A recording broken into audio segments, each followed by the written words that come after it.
You guys want to get some coffee or something? Can I get a cup of coffee? Black? Can't you see we talking? White? Even little kids in Mexico drink coffee. Well, I'm not a little kid in Mexico, okay?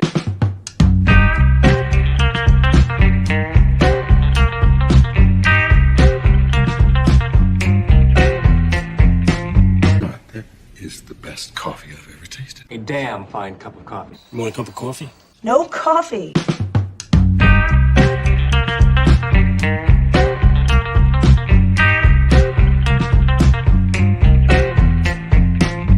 Coffee drinker, huh? Maybe we can grab some coffee? Coffee, coffee, coffee, coffee, coffee, coffee.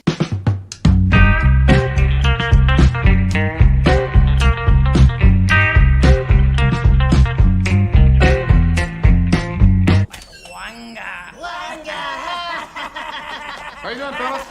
Okay. That's not decaf, is it? Viennese cinnamon.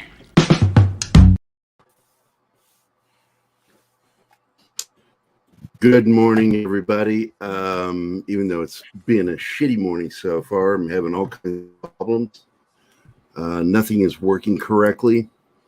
And YouTube is acting, between YouTube and Facebook, they make maybe half of one brain. Whew. That's how bad they're acting today. I'm up posting, the link to join us.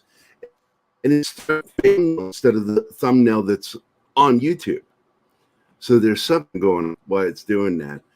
I went to the debugger to scrape the servers to make sure that they didn't have the wrong image cache. And it's still fucking doing it. So what happens when you have OCD? Little things like that freak you out. Frustrate you.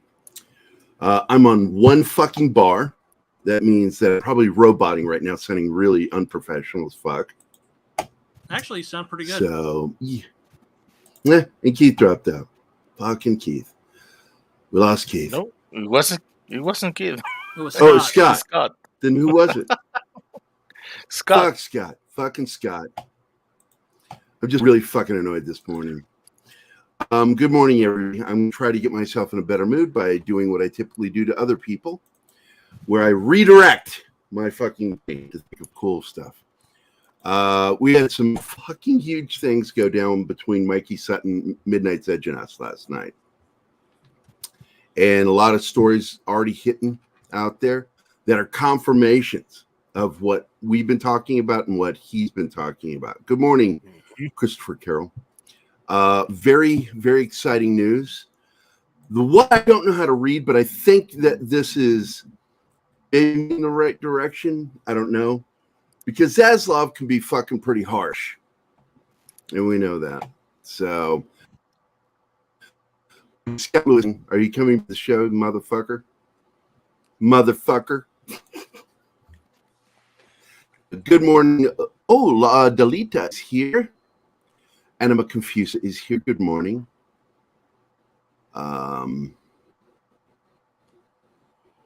D Martin is here. D-Bub. Fuck it, I can't talk. Fuck you. Dr. Dragon is here. Aaron Ratliff, good morning. Socks. Well, Socks knows what I'm talking about. You shared the wrong fucking thumbnail. I saw your share. Thank you for sharing, but that's what's pissing me off this morning, that it did that image. Christopher Carroll was, I think, at least the first person I saw this morning. Mr. Tickle Trunk is here. Oh, man, it's good to see you again, my friend. Decepticons K Villains, good morning. Kingport Can, what is up? Lauren Worth is here. Hello, Lauren. Lauren is right here behind me, too. There's Scott. Fuck you, Scott. Yeah, good morning to you, too. Hey, it's the guy that doesn't know how to work his camera. Good job. I'm holding it on my phone. I know how to work my camera. Just had you in a phone stand so I can be able to do hands-free with... This isn't TikTok. It's not TikTok. Oh, it's not TikTok. Good morning, Stephanie Beatty. How are you? He's just an audio guy, not a camera guy. You got it, buddy. That's our good friend Scott. And it's so funny that 4 of us here actually have hung out together. We're 4 friends.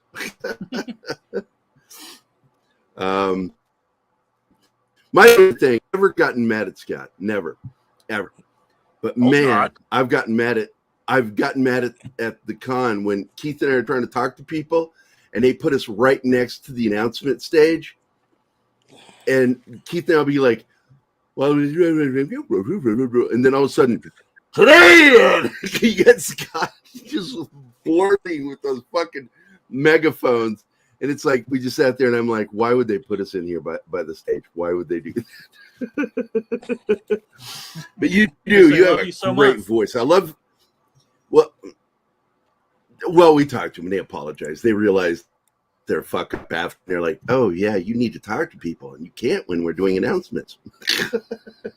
That was also the year that I think that was found an abandoned table in the other room. And so we just took the table. Yeah. When we did interviews and stuff. Yeah. Yeah. That was fun. That was fun. We just interviewed people at the show, having a good time. Marty. I wish I'd get Marty on here. Fuck, I love Marty. Hell, we need to get Travis on here. Travis is so much fun. But let me get back up to the comment. Anything good? No, nobody's saying anything interesting in the chat. I'm a dick. So Keith, let's talk about some of the stuff that happened last night. The big is confirmations of Mikey Sutton's scoops. One of the biggest scoops that we've been talking about, Sil Abdul, was part of the scoop on that too. Sil, our buddy Sil, that Henry Cavill was shooting scenes for Black Adam. And the fact is, the scenes have already been shot. That was the confirmation that came out yesterday. And the fun part of this is even MSN, despite how shitty a network they are, they picked up the story and gave it to Mikey Sutton Geekosity. I am a jerk. It is true. So, we've been saying this, that this is, it's sort of like, I said from the get-go, Ben Affleck is shooting stuff for The Flash and for Aquaman. And you called it with Aquaman delays, that it would come out later. So all of us have been, and the fun part is you and I don't have any insiders. We just use logic. Yeah. For what we talk about. And Mikey likes that. Mike's like, you guys guess better than most scoop guys do their job finding out stuff. And we're like, no, it's clearly going to go this way. It just makes sense. As Spock would say, logic dictates that this is the direction they're going to go. And Hashtag Keith is always right. Fucking leave me out of that. Fucker. Oh man. I guess just as much as he does. Yeah, he does. Look, and the fun part is Keith does a murder board to come to his conclusions.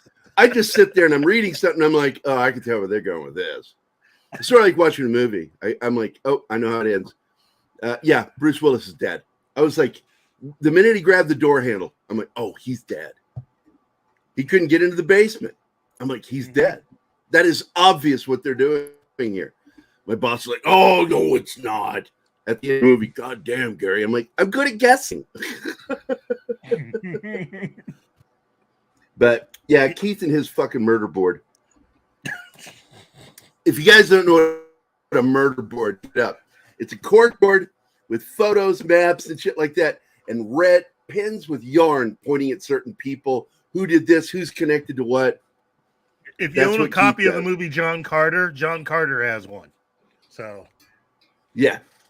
I'm just saying, Keith puts this shit together in a very scientific way. I feel things. I use the force. Yes, he does. Marshall is here. Good morning, Marshall. And Penny. Good morning, Penny. I all I have to say is this about all of that. Everything, with the exception of Mikey Sutton and Sel Abdul, really everything that has happened is mainly stuff that David Zaslav for over a year talked about. And you got a lot of people running around going, well, that's never going to happen. When the guy running the company is telling you, and he's known for telling people exactly what he's going to do, you should probably start believing when this guy. You should probably start believing this guy. I would when it comes to some things, I wonder if he's a little more like Matrix and Commando, where he tells people, that I'm going to kill you in a certain order. And remember, Sally, when I promised to kill you last? That's right, Major. You did. I lied. That was Toby. That's David Zaslav and holding Toby. Yeah, because Toby was. We expected Toby to be last because he had the newer contract. Remember that? Yep. He had signed that new contract. So we're like, all right, this is how it's going to go. Hamada's going to go first. And Sarnoff's going to go, and then Toby Emmerich. And Emmerich, they'll probably wait till December. Fuck no, man. David Zaslav's pulled a total Arnold. He did. Remember when I told you I'd kill you last? Yep. He got rid of Ann as Get soon the as fuck out of here. It's like hit the road. And to remind you guys, he moved onto the lot so he could do it. That's why he moved onto the lot. Yep. Was to let them know who's in control, and to make sure that when he was able to fire them immediately. He needed to be right there when the decision was made. He got the green light that he could fucking do what he needed to do. Mm-hmm. And if you were wondering why he moved onto the lot, that is why. Because he knew he was going to be fucking firing people, and he wanted to be there. And really, when you think about it, he's doing it very methodically. He's going through all the different departments. He's trying to figure out where the money is. Now you got the rumor going on that Warner Brothers might be having some money problems. And guess what? They just may be, which would then go back to what he said when he first got on the lot. It's like, hey, man, I need to cut $3 billion. All you people that seem to think that he's either just saying this to say it, he's trying to be dramatic. That's not who Zaslav is. He's a straight up businessman. If he says, I'm a take this foot here and put it right across. Oh, Billy Jack, yeah. Billy Jack him. What I'm going to do is I'm going to take this foot right here, and I'm going to plant it upside your head right here. And you know what the best part is? It's not a goddamn thing you can do about it. And then he fucking does it. That's Zaslav. Yeah, I get it. And if you've never seen Billy Jack, people, go fucking watch that movie. It was one of the best produced indie films of the 70s. Shot for almost nothing. Nothing. On a reservation in a small town. The entire town helped them. Yep. The biggest budget there was the equipment and the lead actors that they got. And they got some good names in there. It was Howard Hessman's first film. Yeah. There were some other people in there. And of course, the woman that plays the lead, she didn't want to play the lead. She hated it. Was his wife, Tom Laughlin's wife. And Tom Laughlin was this guy that just sort of came out of nowhere. He did that movie, The Born Losers, where he played the same character, Billy Jack.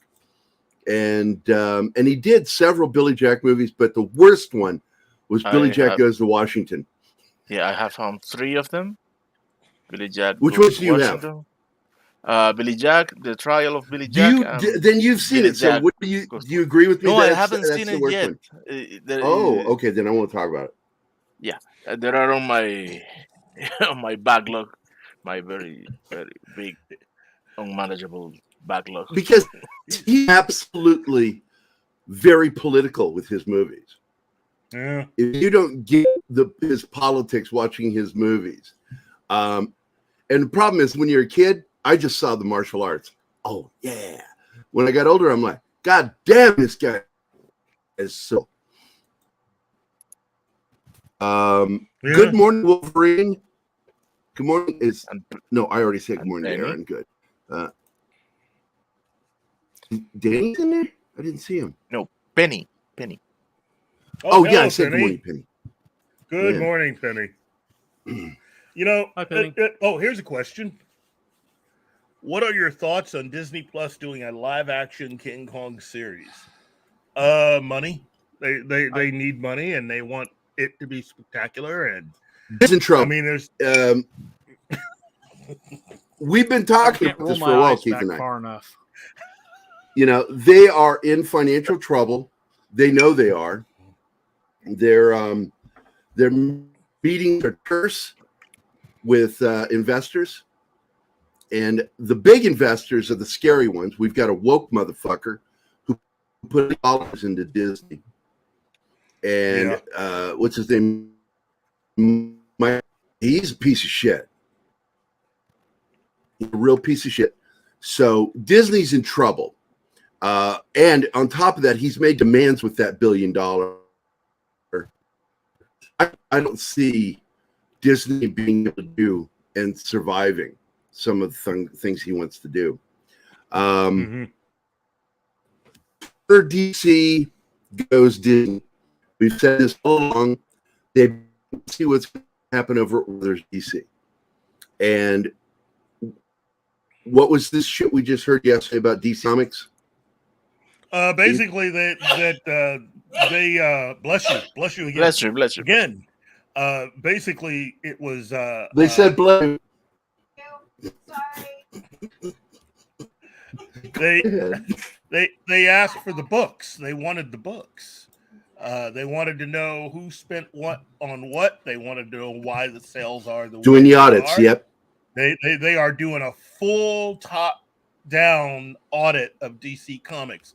And let me just take this back to something Gerry and I said. Alex Kurtzman. First few episodes that we did of this show. Whatever happens to DC Comics, it's gonna happen to Marvel Comics. Happen at Marvel. Yep, Disney's they're gonna follow looking suit right now.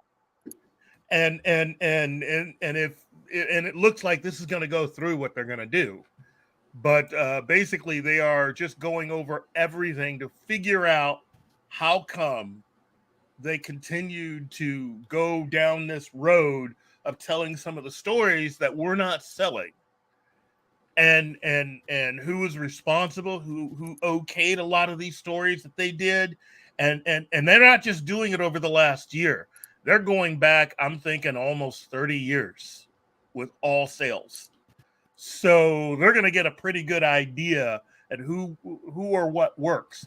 And somebody was saying that's the reason why they had all those announcements at San Diego Comic-Con for all these big books coming up where you actually have real names that people want to see. Okay? That was Zaslav's team of trying to figure something out of getting sales up. The unfortunate thing is the people that you left in charge of that thing still don't know what they're doing.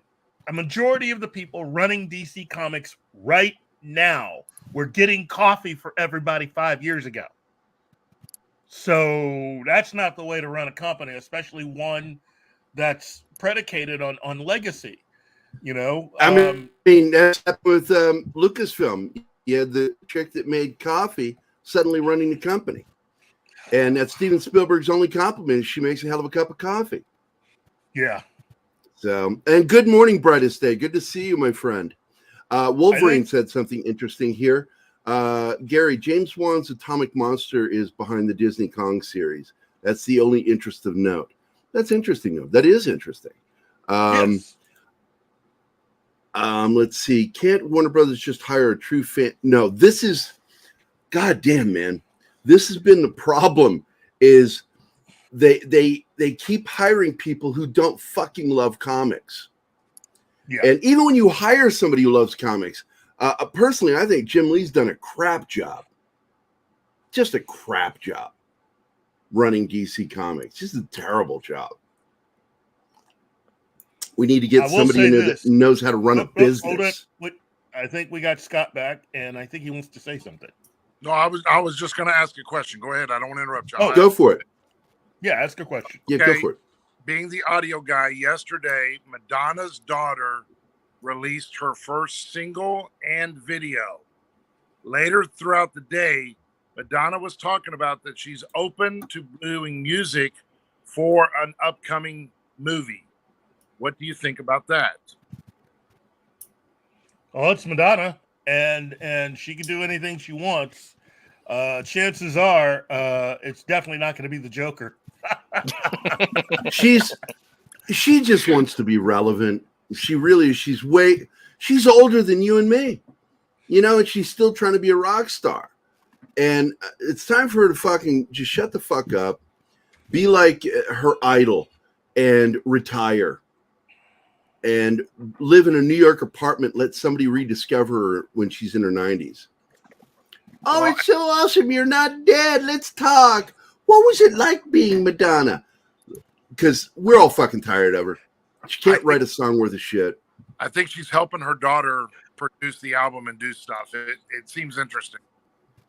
It is to a certain extent, but look. I think personally she should just do the last tour and do about 10 dates here in the States, about 10 more dates overseas, and call it. So, Keith, let's see. Jim Lee is a great artist, but he isn't management. He shouldn't be a co-publisher.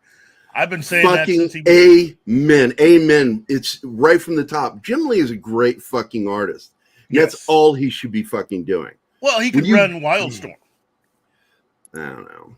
I wouldn't let him run anything.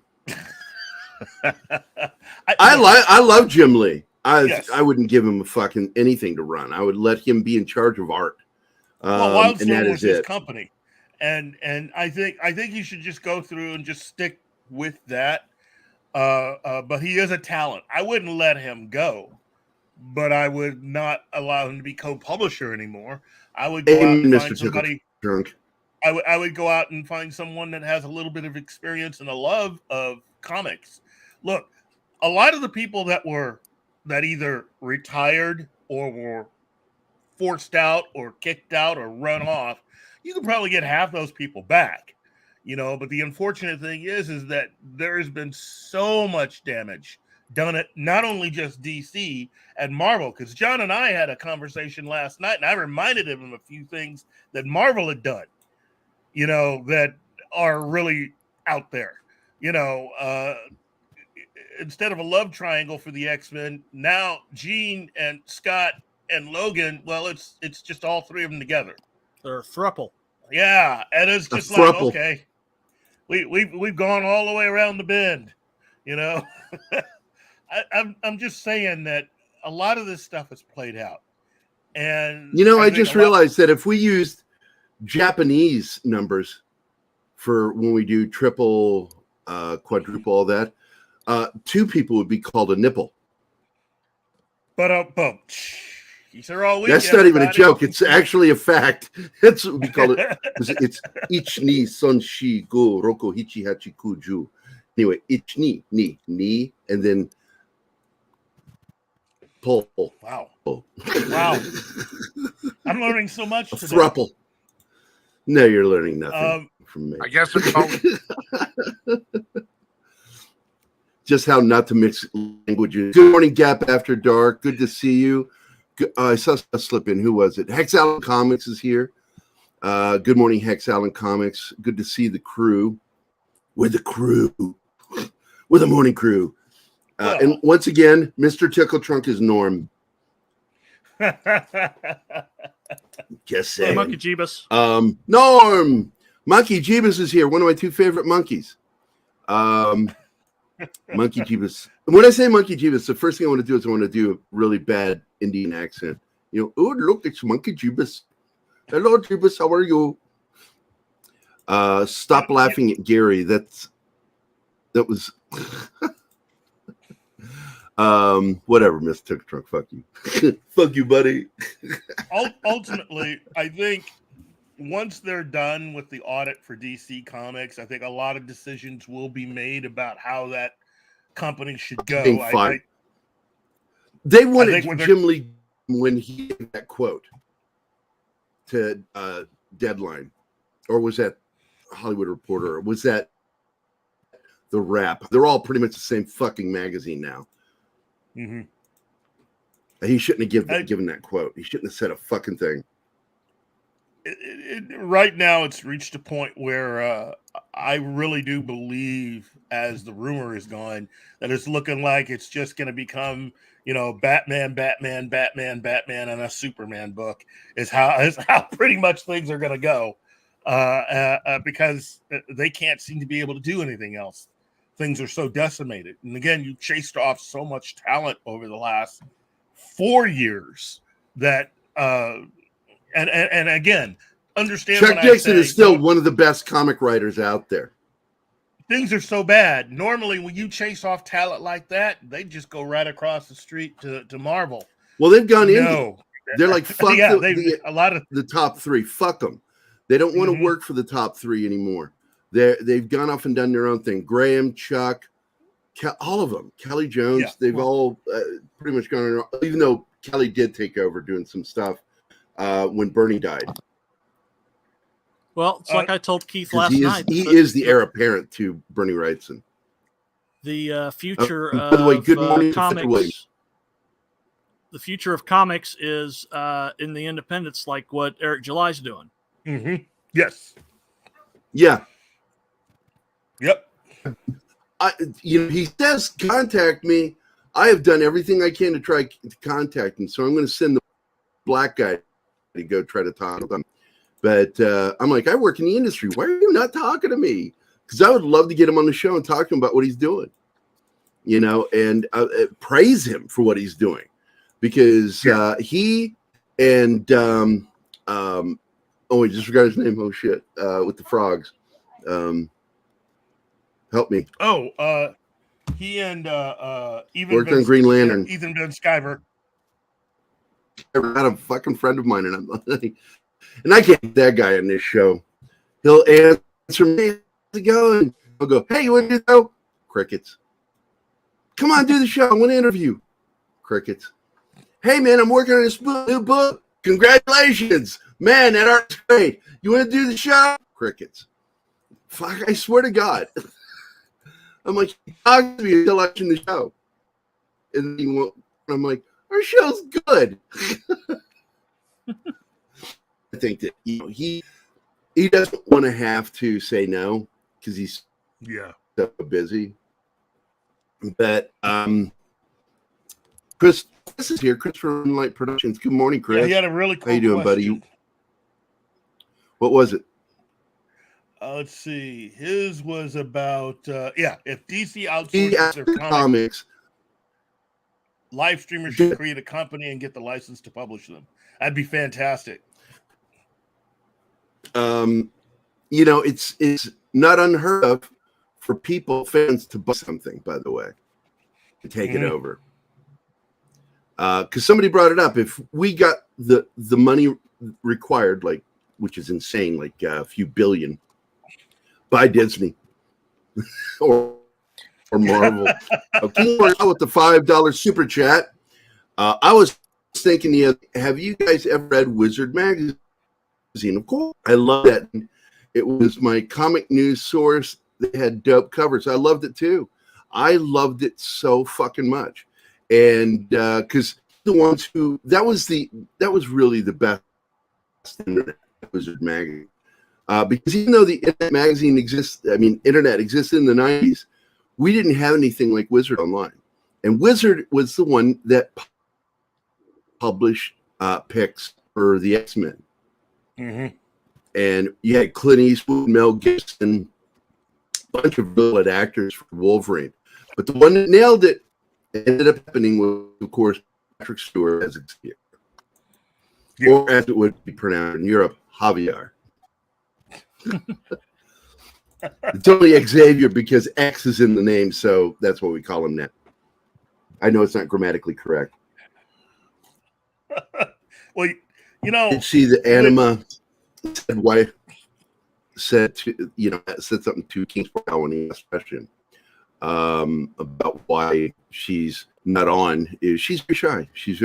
She doesn't want to join if she doesn't have something to say.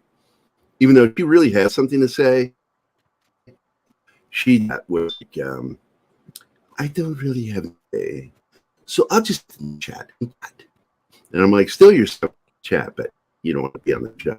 And I candy. and you all know how I feel about her. So meh. Anyway, because I saw you had that you asked her that question, Kings Park out, and then she told you to me.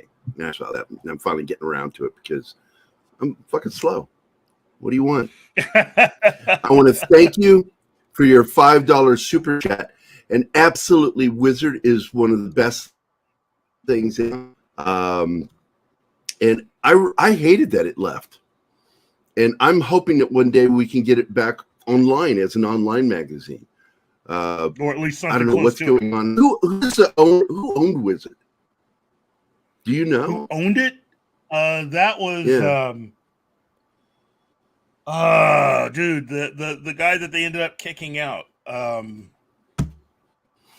I know that they were the ones who added one veteran. And look, we get a problem in the military community of what they call I just forgot the word they use for stealing. Being in the military, pretending to be in stolen valor. That's stolen valor, yeah. The guy that they did the expose on, that guy that I think worked at Marvel, and he said he was special forces and all this shit. And it's like, that's why I'm up front when people talk to me. I'm like, dude, I was just a medic. I did my job. I did not go to. I went to my stateside war deployment. And I got to go for 2 weeks after the war was the only thing close to doing anything interesting was when I got sent down to Honduras with my National Guard unit. And that's it. Okay, Garib Shamus was the guy behind it. And I don't even remember that name. What happened to him? He got blown out is what he did. He ended up screwing around, from what I heard, with a lot of the money and stuff and doing a lot of weird stuff. And basically he got shown the door. God damn. But that's so weird. But the company just crashed. It wasn't like one of those slow burns. They were just there, and then all of a sudden, they're gone. And but they did that great article, and I wish I could remember that artist's name because he had like long hair and a beard. I remember that, and I was like, "Holy shit! Why would you fucking tell people you did stuff you didn't do in the military? You're just asking to get outed." 1991 to 2011 don't like it. Is how long they lasted, and that's a little longer than. What's funny is a lot of money into that is when. That's just Wizard took off in 2012 with the new version of Wizard Con. Mm-hmm. I was one of the first artist guests that they invited, and I went down to New Orleans, which was a huge Stan Lee. I got to hang out with Lou Ferrigno because I did that book with him, and I did the art for the movie too. And there's a lot of cool people there. John Aldrich was supposed to be. I got some people show up. I was sitting across from his table, and it said John Aldrich, but nobody behind the table. And I'm like, fucker. But John's still one of my closest friends. He's amazing artist. He really is. But so not the Wizard conventions, but you don't have Wizard magazine anymore. And I wish they would bring it back because the Wizard website is just about the conventions. Mm-hmm. When they could be doing really good coverage, they could have journalists working for them again, and Wizard, and then there's WizardCon magazine. Well, there is a piece of Wizard that still is around. I mean, Wizard magazine didn't just mysteriously leave, and we still have the conventions, but we also have the animated series. Oh man, we still have. While you're thinking, I'm going to play my thank you video. I'm going to play the. I am more than content with what Mr. Moncrief said. His voice alone inspires one with absolute credulity. And that is true. I didn't stop that. That stopped on its own. That's weird. But anyway, thank you, Keeks Porkout, for the super chat. Anybody else pop in? I need to say hi to Devil Flyer. Devil Flyer Momentum. Yep. Good morning. Hope you're having a good day. What is this you've posted here? Let me open it up. Jesus Christ. Keith and his fucking posting things. Wizard Magazine. Oh, you were just, that's, yeah, I'm not sure. But that's where you got the info from. You went to Wikipedia. Yeah. But you also have Robot Chicken, which really was spun out of Wizard Magazine. So, Wait a second. Put that back on. What was that? Shinatsky is here. Good morning, Shinatsky. Shinatsky. Want to save the X-Men? Make the current ones imposters and have Wolverine and company come back and kill them all. That's kind of a, I don't know, that'd be kind of a cool idea. Well, technically, you could already say they are, because I think all of them has at least died once, and they're only, they're being brought back by the island, and that other mutant that, the island record their brain patterns, and they they vote on who gets reborn. Sounds like a superhero version of Lost. Yeah, it kind of was. Super Lost. And yes, Kingsport call, the magazine did get smaller. And you see stuff like this when something starts out as a tabloid sized magazine, it's almost always a death roll for the company if they change the size of their publication, because people get used to it. So I've often wondered if that was one of the things that killed them too, is they went from large magazine, Time magazine size to comic size. And it just sort of lost some of its flair.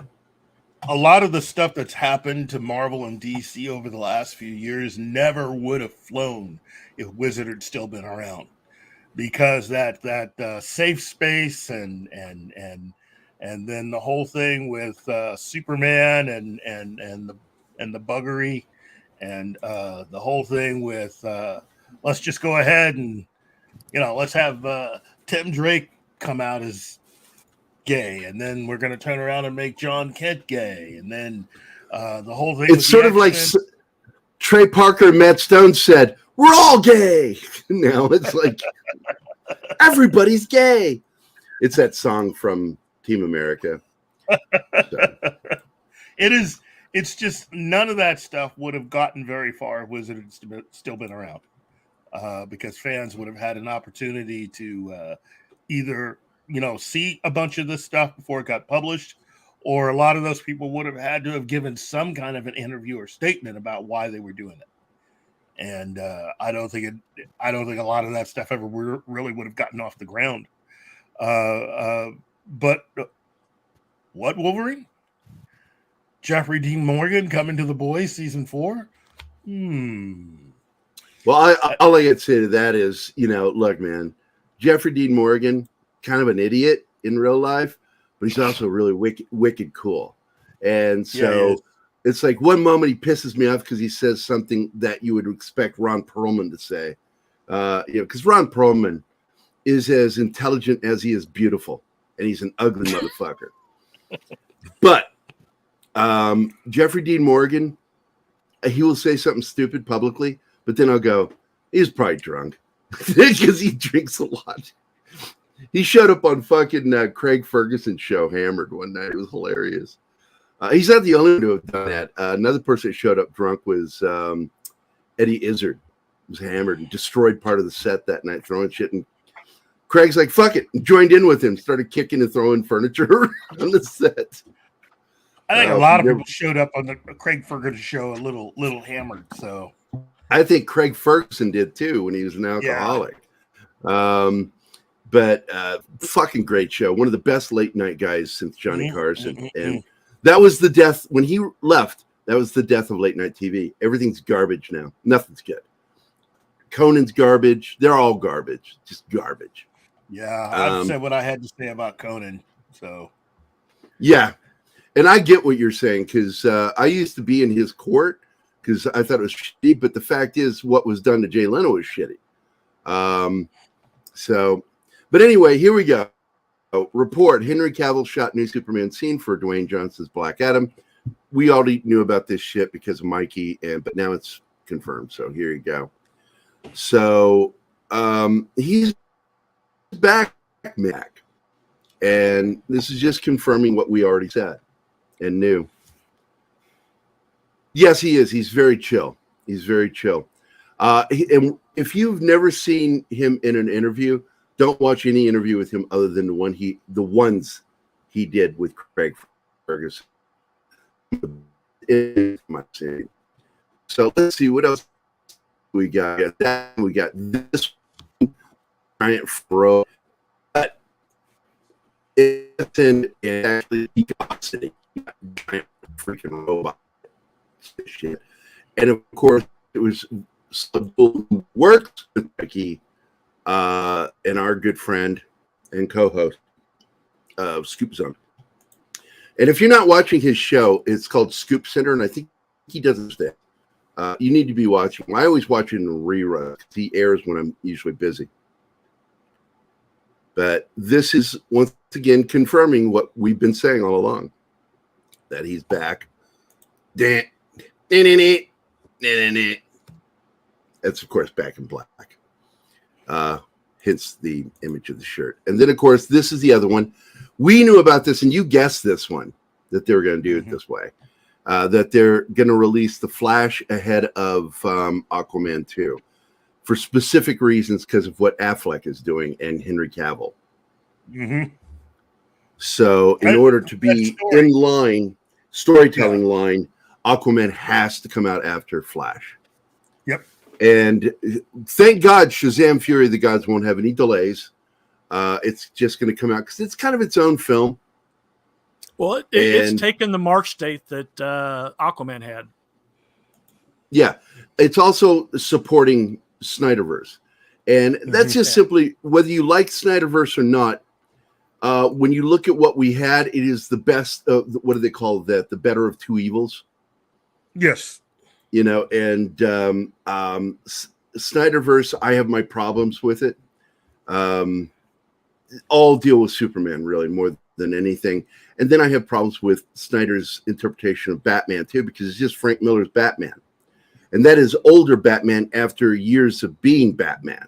He becomes that Batman. And you shouldn't make him be that young. That guy's like in his 70s in The Dark Knight. And so it's not the Batman that we grew up reading the comics of, Detective Comics and all that shit from the 70s to today. That's true. And it makes it does create kind of a difference a little bit with the comics, although if the comics were still being made the way they should, it wouldn't be that big a deal. So I'm just saying. As I said to John last night, I do have a plan for both Marvel and DC. If I ever got into a position of leadership, I could fix Marvel and DC like that. I mean, it really wouldn't take that long. I'd fire a whole bunch of people. I'd go all Zaslav on both companies. But I mean, I would take DC and turn the clock back to about 2011. I would retcon every single thing they've ever done back to 2011 and start from there. And I would any character that had come along since that time, I would make a game time decision as to whether or not I'd let them back in. For Marvel, I would retcon Marvel all the way back to 2000. And then just literally turn everything into the Ultimate Universe version of everything. And I would retcon Bobby Drake and Hercules being batting for the other team. That never worked. It just never worked. North Star would be gay because he was created as gay. But there would be gay characters added to Marvel Comics. Don't just think that I'm trying to get rid of all the gay people. I'm just saying we would actually have characters kind of like North Star who would start out as gay from the very beginning and then just do everything like that. And again, any characters introduced since then would be a game time decision based on the story. But I think that's the easiest way to go. I think the best way to go creatively is just to retcon everything back then. And then I'd even retcon Miles Morales. I'd go ahead and retcon his origin and just have it to where Peter Parker never died and Peter Parker's actually older than him. And I would do a whole thing with Peter Parker being involved in Miles's origin. And you know, do the drama through that way rather than having Peter Parker just die. And go ahead and add to the Spider universe of characters rather than taking away from. Because that whole killing Peter Parker thing never worked. Never worked. It wasn't about it existing together. It was about trying to take away. And that was just dumb. All of that was just dumb. So going back to 2000 and making everything part of the, you know, kind of like in the ultimate universe, that would work out for everything. And I think everybody would be much happier. So call me. AF Watcher, good morning. I'm available. Good morning, AF Watcher. And good morning, Bill Barkley. How are you doing, man? Somebody asked Gerry. The reason why Martin calls me Gerry is because even different calls me that. It's because my sister Luann calls me Gerry. She says Gerry. She says Gerry. She's got that New York, Manhattan accent. Now, Gerry, don't forget to give me a phone call. Oh. My sister, that's the whole joke. So that's why I get called Gerry. There you go. See, Mr. Trunk said it right there, Gerry. And that's why Martin does. But I do want to point out that a new article on Bounding in Comics is interesting to read. Animation fans unhappy. And when they say animation fans, they're still talking. They're making fun of this group. It's a small group. It's not a large group. That are unhappy with recent cancellation, accused Warner Brothers Discovery CEO David Zaslav of being a racist Trump supporter and calling for his firing. Again, you're using politics. Because he doesn't have the same political screed as you. He needs to fucking go. So fuck you. Ever since Warner Brothers Discovery started cutting animation content from HBO Max, unhappy animation fans, small fucking group, have been out in full force because they're loud. There are not very many of them, but they're loud, demanding the removal of David Zaslav from his position as the company's CEO. And it's just, this is so fucking goofy. Like one person quoted him. This is somehow important that he can't do his fucking job, right? Because he feels this way. Oh, he can't be in charge of something because he agrees with some of Trump's policies. And he believes that we move forward economically when we have a Republican Congress and president and Senate. So, oh my God, he's evil. God, fucking people are so stupid. And then one goes on. Her name is, I'm not going to say her name, but it's in the article. I'll show it before I say it. This may sound tinfoil hat-ish. Yeah, maybe. But David Zaslav is known to be a Trump supporter, right? All right, you've already got the tin hat going. Now that he's CEO of HBO Max, DC, CNN, and others, he's managed to cancel Batgirl, remove Infinity Train, and other inclusive animations. Because that's all it's about. It has nothing to do with quality. They don't give two fucking shits about quality. And compliance. There needs to be compliance. You own a fucking company. You run a company. You have the right to expect compliance to your fucking interests as a company to make money. They don't give a shit. They don't mention. I wonder, nowhere in any of these fucking comments will you find, I wonder if it was because they weren't making money. They don't give a fucking shit about that. These fucking idiots, all they care about is inclusion. So, oh, we lost Martin. Do we get a message? Oh, there he is. He's back. Back in black. And then she goes on to say, and now Zaslav is taking away over 200 episodes of Sesame Street. One of the, and here's the word that got it killed, most progressive public programs on TV ever. It belonged on PBS. It didn't belong on HBO. It was stupid. It belongs on free TV. And then she goes on to say, you know what Nazis did when they took over? Oh, they did what a lot of you people did, burn books. If it doesn't go along with what you think, you're the ones who destroy stuff, you progressive cunts. Fuck them.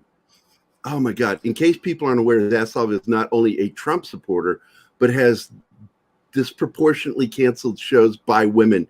And, oh, my God. Maybe that's because those shows aren't good. It doesn't matter who's making it. What matters is the quality of the fucking show. If it doesn't fucking work, it's got to go.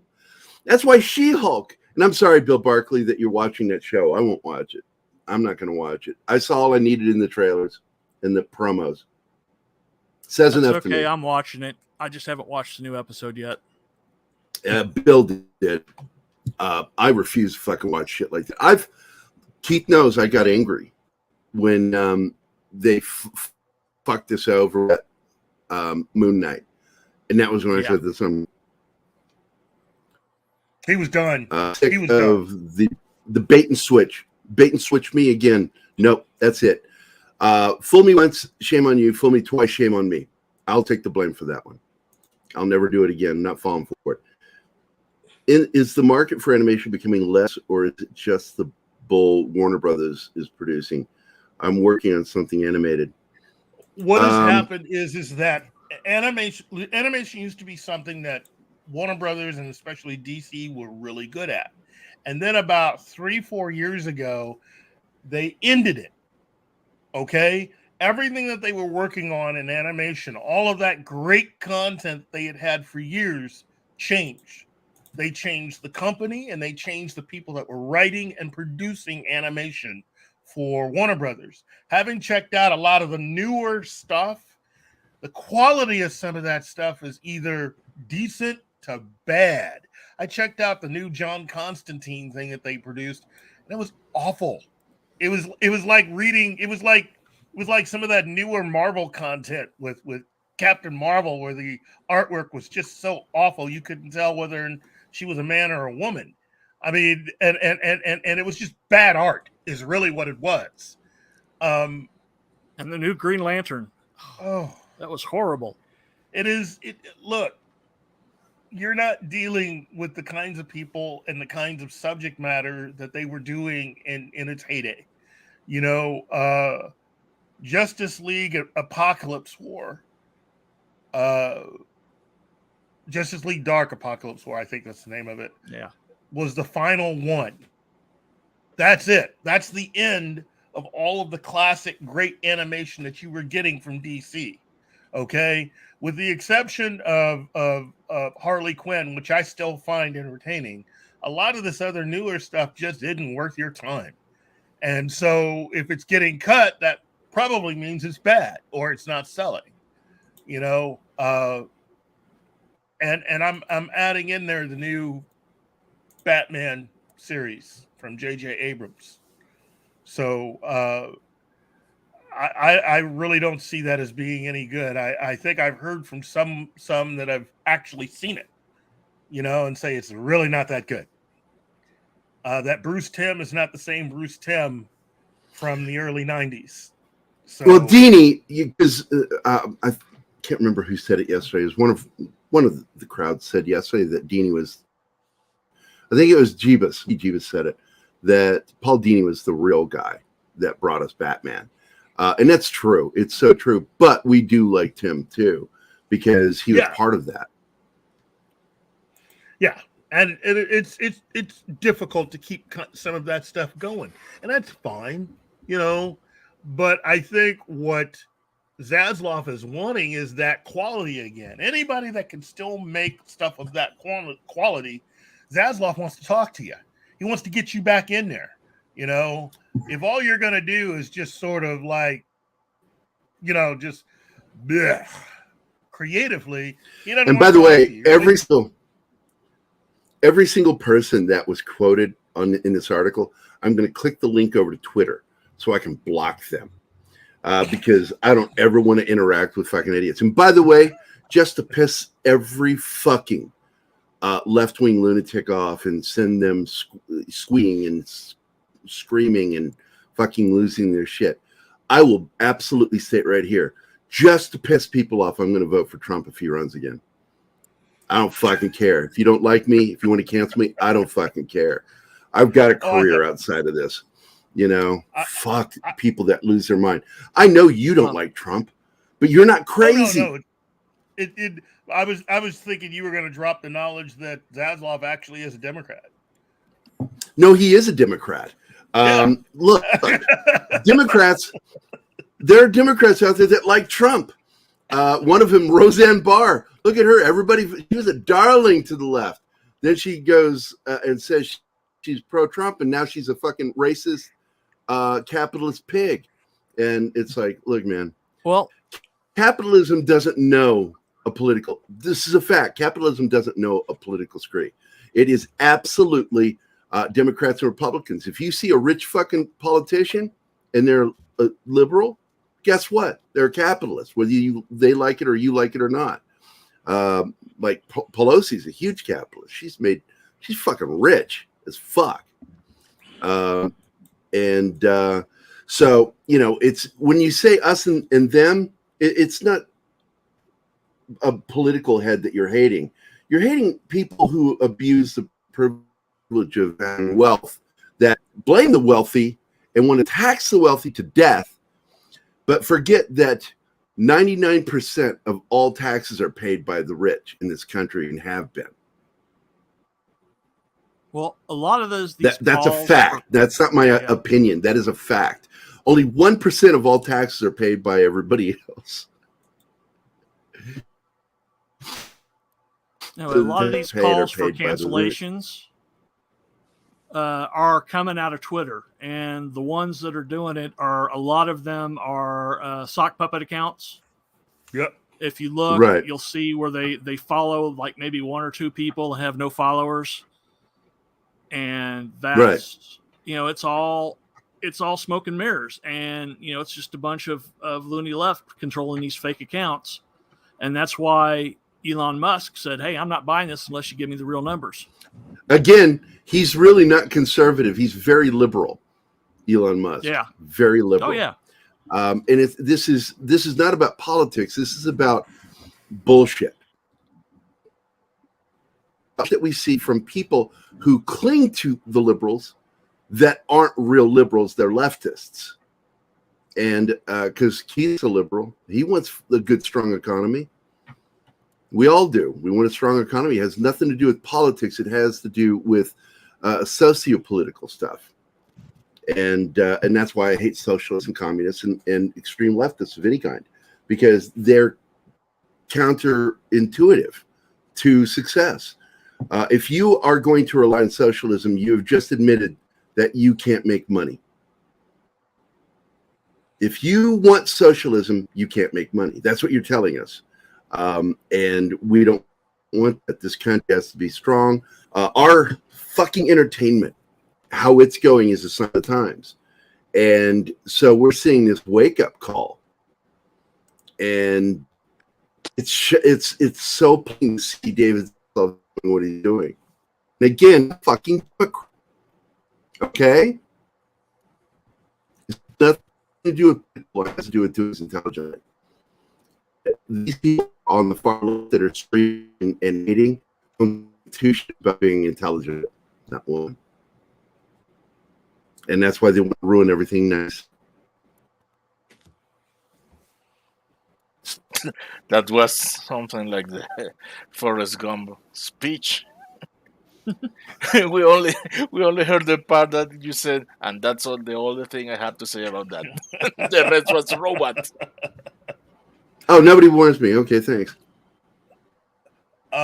Wolverine 626. Yeah, you know what? That whole screening for Batgirl that they had was really just an opportunity for everyone that worked on it and those that wanted to go, those that worked on it and wanted to see it, to actually see what the movie would be like, but to also understand how far out of touch that film was going to be with what's coming.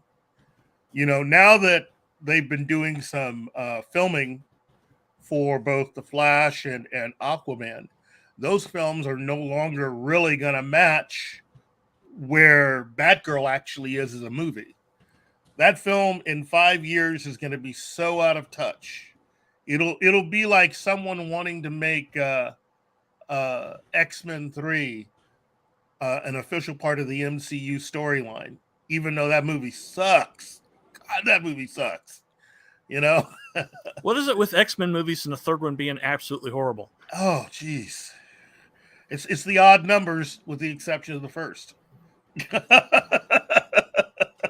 I mean, but that's exactly what Batgirl is. That film was never really planned and staffed, and really was initially going to be a part of what the plan is for all of the DC films going forward. That film was planned in an opposite direction. That's what you need to understand about that. So, yeah, you can see it. At least they can see it. And it'll probably be another 4 or 5 years before anyone else outside of those people can see it.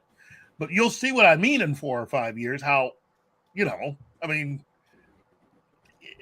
same thing happened with the X-Men films that Fox had. I mean, if you look at the first 3 and then you look at all the X-Men films that came after, it's almost like a completely, that's how big of a change we're talking. So Batgirl, I know there's, again, some people that were very upset by that, but they didn't know what they were talking about. And it was never planned to be supportive of the Snyderverse. It was planned to break the Snyderverse, is really what that film was. And so if those filmmakers and the actress wouldn't mind, I'm sure Zaslav would have them back in a heartbeat to contribute to the direction of the DC universe. Just not as that character. Yeah. Because we don't even have a full Batman universe yet. All we've seen is Batman and Alfred. And you want to skip ahead to Batgirl. So we're just going to what? Forget everybody else? No, we're not going to do that. We're going to have a full Batman universe. Batgirl will get her due eventually, but she's got to wait her turn. So, how did I put that? It would be like after Captain America, the first Avenger, you decide to watch Avengers Endgame. That movie's not going to make any sense to you. No. If you skip all the other movies between those two films. Well, the twist with Batgirl is that a lot of where they were going with that plot has now been killed. It's stopped. So there are plots and characterizations within that film that are going to completely make no sense because they're never going to really be introduced. Once The Flash was changed, the Batgirl movie does not fit. It's that simple. All right. Okay. We are in our we're in our second hour. I'm getting fed up with the shit. I know I'm cutting guys. It irritates me. I'm not amused by the fact that I'm roboting. And I apologize. I'm going to leave and I'm going to go get a phone today. I got to do it. I can't wait. I got to do something. I can't do the show where I'm supposed to be talking. You can't fucking hear me. I ordered new internet yesterday. And then I got told after I ordered it, they told me online that we here. In the end, I couldn't get it here. They said, "Oh, sorry, we don't go to Sparta, Missouri." It's like, fuck you guys. So I've got to find a way to be able to go. and I'm very frustrated. I know the jokes. I know you guys don't mean anything by it. You're just funning around, but I'm really fucking irritated. I keep roboting, and that you guys can't hear things to you. So anyway, I'm going to head out. You guys finish the show. Sure. John, Dr. Wolfman. And I want to say bye to everybody in the chat. I'm not going to say like you get to do that today, Keith. You get to say all the names. But Rip Gerry Tech. What? What? Do you mean rest in peace, Gerry Tech? I think you mean that's right. Capitalize. I'll see you guys. Yeah, of course, guys. That's the show. Keith has the same opinion of me. So when you hear what Keith has to say, I'm of the same ilk with House of Dragons. We talked about it. It's like he and I are very simpatical. A lot. Have a good day, guys. Live long. Take care of yourself. Prosper. Fuck off. Bye, boss. Peace Bye. and long life. Hey, everybody. Well, as we begin the second half of Morning Coffee with Gerry, I'm your new host, Keith. Morning And, coffee without Gerry. I'm running out of coffee here, but I think we can make this work. So, now, we have launched House of the Dragon, a.k.a. Hot D. And the D stands for, well, we'll let you guess later. Anyway,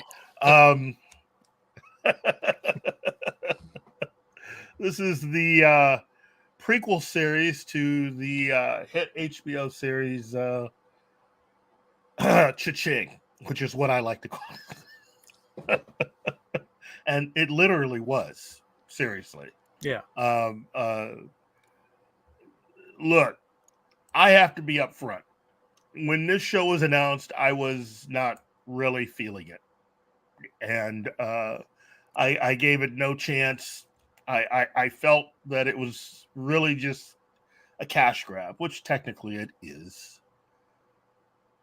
But I got to also say that upon watching the first episode, I was pleasantly surprised. I did not expect to like it as much as I did. And for me personally, I, like a lot of you out there, was very disappointed by how hey, good morning. Good morning. Good morning, my good friend. I was very disappointed in how the original series left off. I mean, the final two seasons weren't the best. You and the rest of the world, buddy. And you know, although I do have to say that if not for what the showrunners ended up doing in Texas, I don't think a lot of us really would have understood what went on. They were at least honest enough in talking about what they had actually done and how they had actually arrived at everything. And what has emerged over the last few years is that something that I got to lay at the feet of Gary Beekler at Nerdrotic, which is what has come to light over time, is that George R.R. Martin may not be the most honest guy in the world. And he may not be that interested in actually finishing all the rest of the books. I was kind of resistant at first until I started listening to all his different versions of the story about what happened in the final few years of Game of Thrones and how his story seemed to change a lot over time.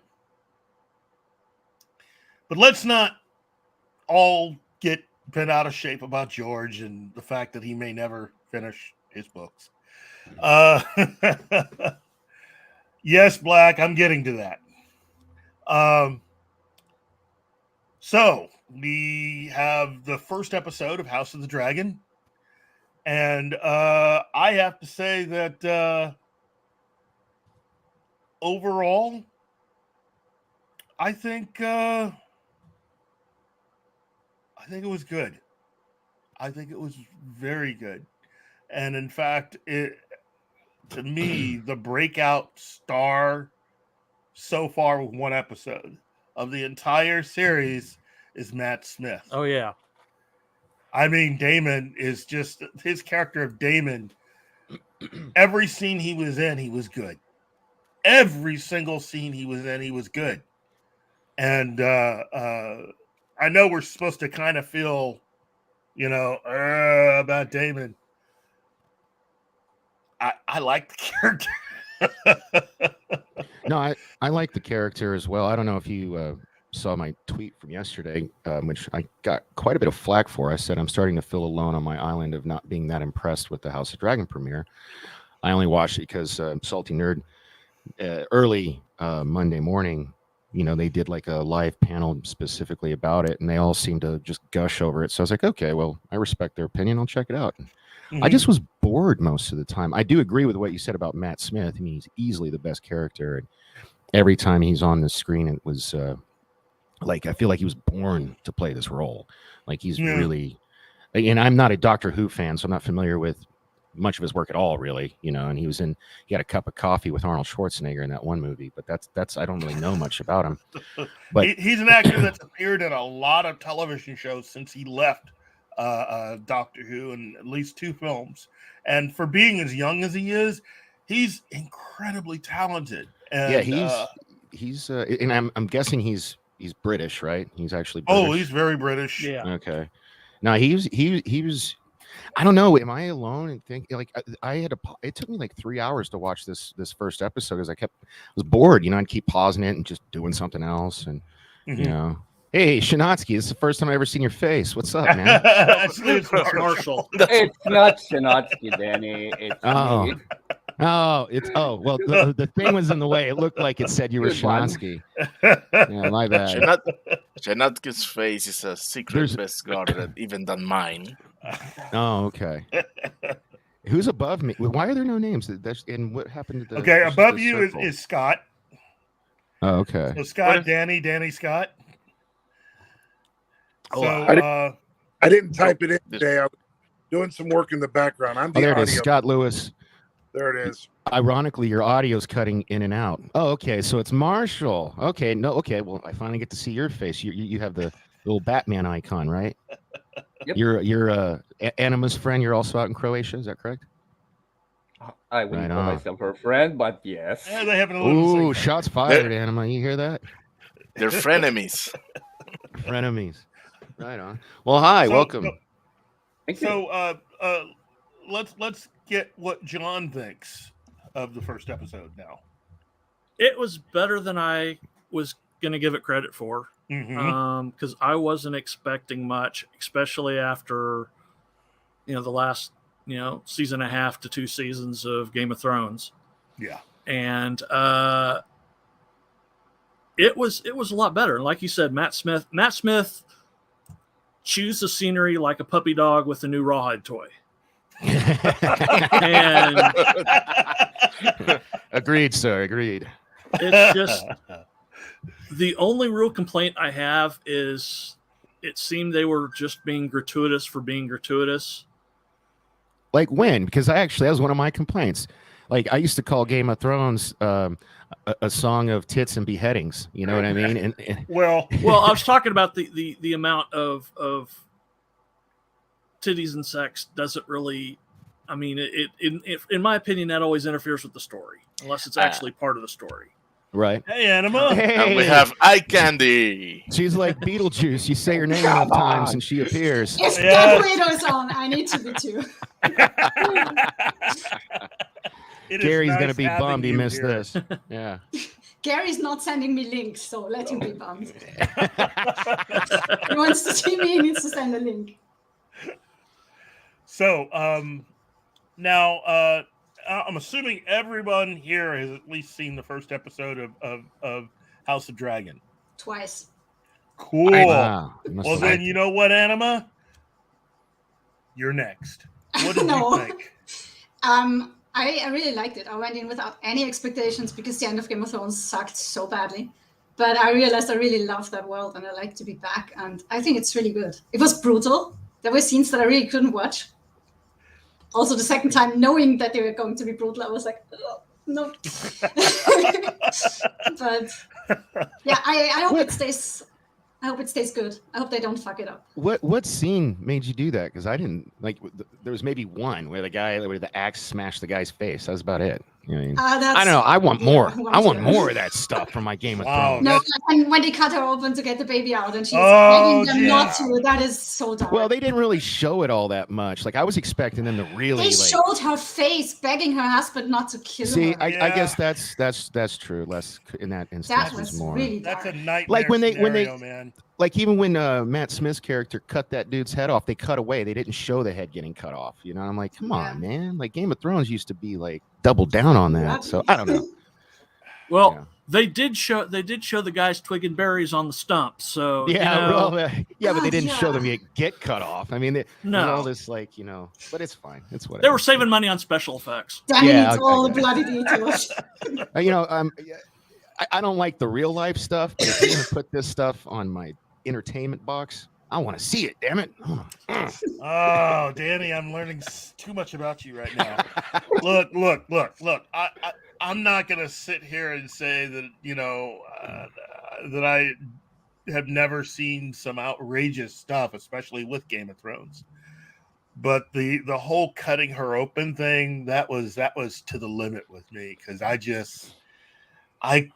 no. It was just a medieval C-section, Yeah, that's how they started doing it. Oh, jeez. Haven't you got kids, right? Yes. Two of mine were C-sections. Keep in mind I have 4 kids with 3 different women. So once you have a C-section, you always have to have them, which is a bummer. Not true. No, well, that's how it is here in the States. But that's stupid. Look, my whole thing is that I personally didn't mind a lot of stuff, but that for me was just a little past the limit for me. I had to turn it off.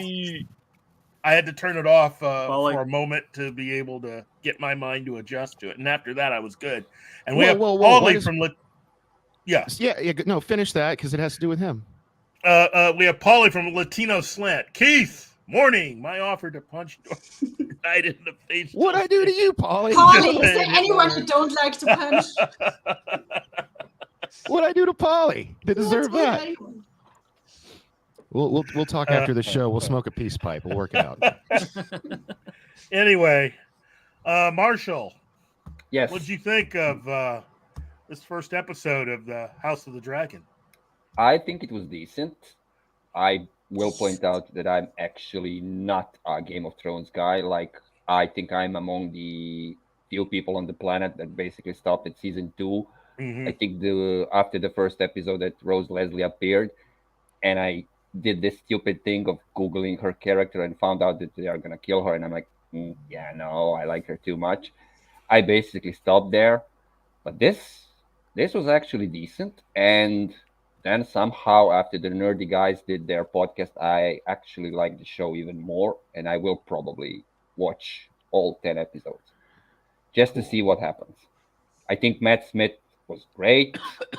I also couldn't watch the C-section scene. So, yeah. I thought you guys were made of sterner stuff. You know it's fake, right? Yeah. The C-section didn't bother me. The violence didn't bother me. The lack of gratuitous violence and boobs bothered me. I'm just going to put that on. Of course, the lack of boobs. I was okay with everything else, but the C-section, little too much. The axe to the face wasn't violent enough for you? Oh no, that was the best part. That's what I'm saying. That was why I brought that one up. I was like, yeah. I audibly, I was like watching a football game. I was like, yeah. You must have loved the tournament. That was brutal as well. Yeah, the tournament. Off the horses and just. Yeah, I was. In fact, I was really enjoying the tournament. No, it was too long and too brutal. You can say that about a few things. Anyway, it's just. Now I'm bound to get the friction on. So, fellas. Sorry. I am so sorry, Adam. I should not have said that. I blame all that time I spent around Gerry. All right, I want to ask you a question. That's okay. I can take it. What did everybody think of the audio? Because I enjoyed the music. I like Marshall down there. I did not watch all of Game of Thrones originally. I watched most of it. I was mostly in for the audio because I'm able to use it at different conventions and stuff. What did you guys think of the audio? Because I enjoyed the first episode. I was really surprised. Well, when you say the audio, I mean, are you meaning everything? Dialogue, music, sound effects? Oh, well, the music was good. I mean, it's the same composer that they used for Game of Thrones. I like how they changed it up just a smidge, though. Just a smidge. It was still familiar, but different. Yeah, I would have liked to have seen something a little more original. It was pretty derivative. I understand, I don't mind the It's callbacks, complaining that Star Wars theme was used in all the movies. Come on, I mean, you gotta. Well, no, it's like, for example, when in Doctor Strange, Multiverse of Madness, when they brought out Xavier. Professor X, they used the X-Men, the 90s X-Men theme. You hear the da-da-da. Yeah.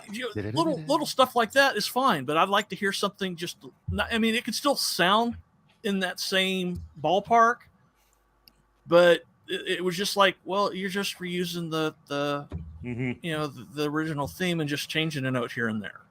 Yeah. Well, what's wrong with that? I mean, like, because music is so it evokes so, like, for example, in the Snyder Cut, when you hear Danny Elfman's Batman theme for a second, oh my God, I popped my tits off like a girl. Actually, that's not in the Snyder Cut. They didn't use that. That's in the original. That's the is that in the original one? The Justice League. Well, when it happened, that's right, because they used John Williams for a little bit for Superman as well. I love those little touches. See, those are fine. That's what I like. It's not when the whole thing sounds like the guy that asked you to let that the whole copy your homework but make it different. That's what it feels like to me when it's just a little too close to the Game of Thrones theme. If it would have been a little more different, then I wouldn't have been kind of Okay. I think after Paulie and I meet up, he'll probably be known as Latino Slap, because he's probably going to slap the shit out of me instead. But anyway. I want to say I agree with Wolverine. I saw a message there popped up a second ago. The end credits with the theme was actually, I enjoyed that a little bit more. Okay. Yeah, well, end credits is fine. I mean, that's the place for something like that. But making the whole, the whole main theme and stuff sound almost like the Game of Thrones themes is not. That's what I'm talking about. I wanted something new. Well, and I do believe we're going to get some new music in the future as the show progresses. We'll see. You know what? I think overall it was exactly what it needed to be for this particular production. I think to attempted to do anything more with it might have been something that would have thrown off longtime fans and probably would have chased off any people that weren't really that familiar with it. You do want to, at least by way of the music, want to say that you're still in the same universe to a certain extent. So episode 1, The Heirs of the Dragon. So with this particular episode, we are introduced to an entirely new group of characters. And what we need to understand, at least for this series, is that I think it's 127 years before the events of what I thought it was like 170 something. Maybe you got it back. Oh, I'm sorry. 172 years. Yeah. See, I get those last two numbers mixed up. It's all good. I got the two Justice League movies. The numbers right. We're human. No, Keith isn't. Keith is a computer. He needs to get his numbers right. Now I got to research it. You're failing. You're failing my hashtag there, Keith. I know. I haven't gotten very much sleep. So okay. It's a wonder that I'm still able to operate. let me see if I can get rid of that for you. You look better that way, Danny. That was harsh. Hold on. Yeah, Enema likes to be rough with me. Mm-hmm. Oh. Oh my. There we go. That'll help. Oh my God, where did you put me? Help! I put you between the happy twins. Okay. But here, hold on. I'll move over to this side. No. Nope. Put it back. Okay. There we go. But okay, so as we begin, we start out with Viserys. Well, we actually start out with an overview of what's going on as we see Viserys take the throne from his cousin and become king. And we meet his daughter, and we meet his brother, Daemon. Yes. And we meet, Allison, and we meet Sir Harold, and we meet all the characters. Yeah. So overall, what is one thing that you thought that this episode did really well compared to what we got out of Game of Thrones? Something that it did that you thought Game of Thrones couldn't do?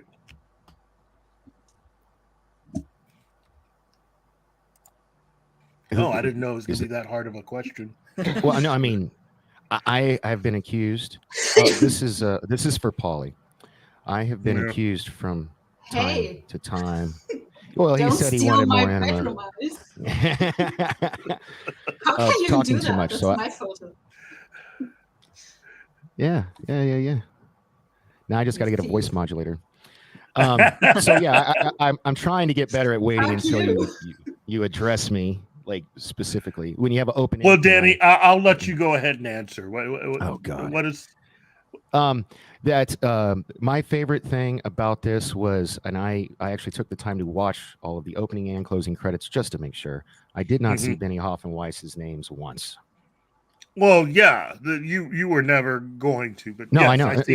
I know what you mean. I know what you mean. Yeah. So that was yours. That's fine. Okay. I could see that. How about you, John? I think they were a little better at character introductions. That, like for example, when they introduced Damien for the first time. Yeah. There's this whole the whole thing about him being the not the hand of the king, but being the guy that created the gold cloaks. Mm-hmm. And that you see from the very beginning how brutal he is. Yeah. And that's, because they did, for example, they didn't do that with Ramsay Bolton until much later. Yeah. Whereas that's a key component of who Ramsay Bolton is. He's a sadist. Okay. Good observation, John. How about you, Anima?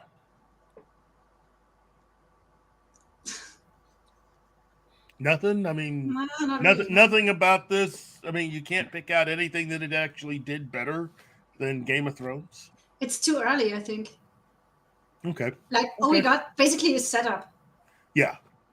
To get familiar with the world and the characters, and you know what?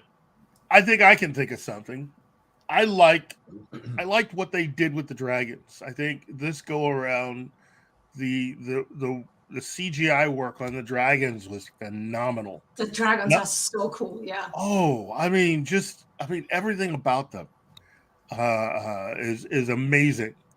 And I still haven't checked the credits to see who's actually doing their CGI work, but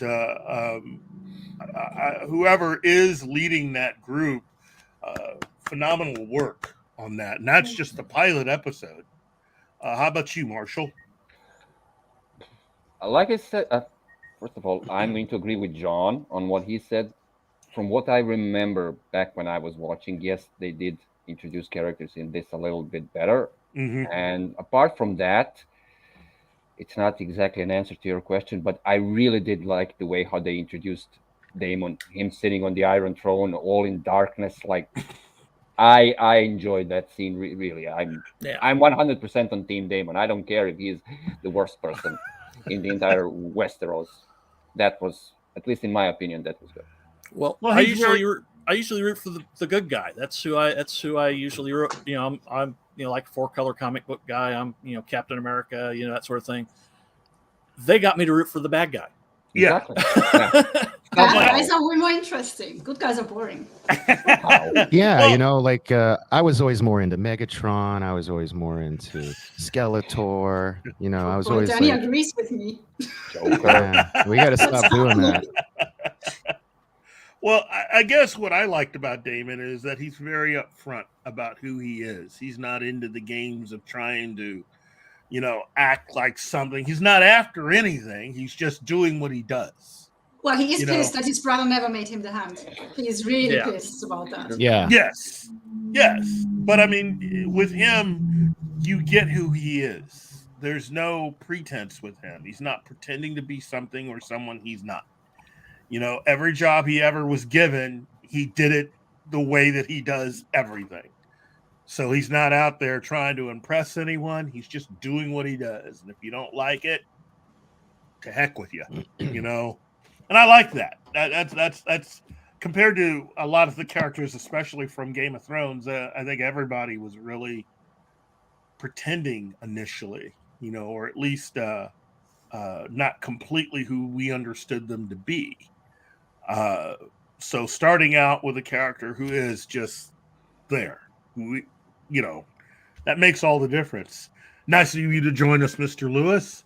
I'm listening to you guys in the background. I'm just doing a lot of work in the background. But I'm also going to say that agreeing with Keith, the visual effects on the dragons, I also am looking from an audio point, the audio guy. I think the music behind when they were showing the dragons was really brought you into the show more. And I think it actually stood out to me more because of audio. God. Hey, one track mind. You got to at least enjoy that. Hey, I'm the audio guy. So now, given where the plot has gone with Viserys and the fact that, first of all, what did you guys think of King Viserys overall? Weak bastard. Meh. He's not a good king. He's a puppet. No, everything that his brother Damon told him at the end of that show, right before he got banished or whatever, was spot on. And he's like, look, and he's like, you need me because you're weak and nobody loves you like your brother's going to love you. And instead, and I think that's going to be what bites him in the ass before this show's over, is the fact that he really did get rid of, like, as crazy as that dude seems, at least from my point of view, what I took away from it is that, in his own twisted way, he loves his brother. That's his brother. And he feels hurt and slighted by his brother because he's not getting that love in return. And when you treat a psychopath like that, you usually end up dead. And that's my other thing. Is he really a psychopath, or is he just someone that, I mean, he couldn't bust a nut. He's a psychopath. Come on now.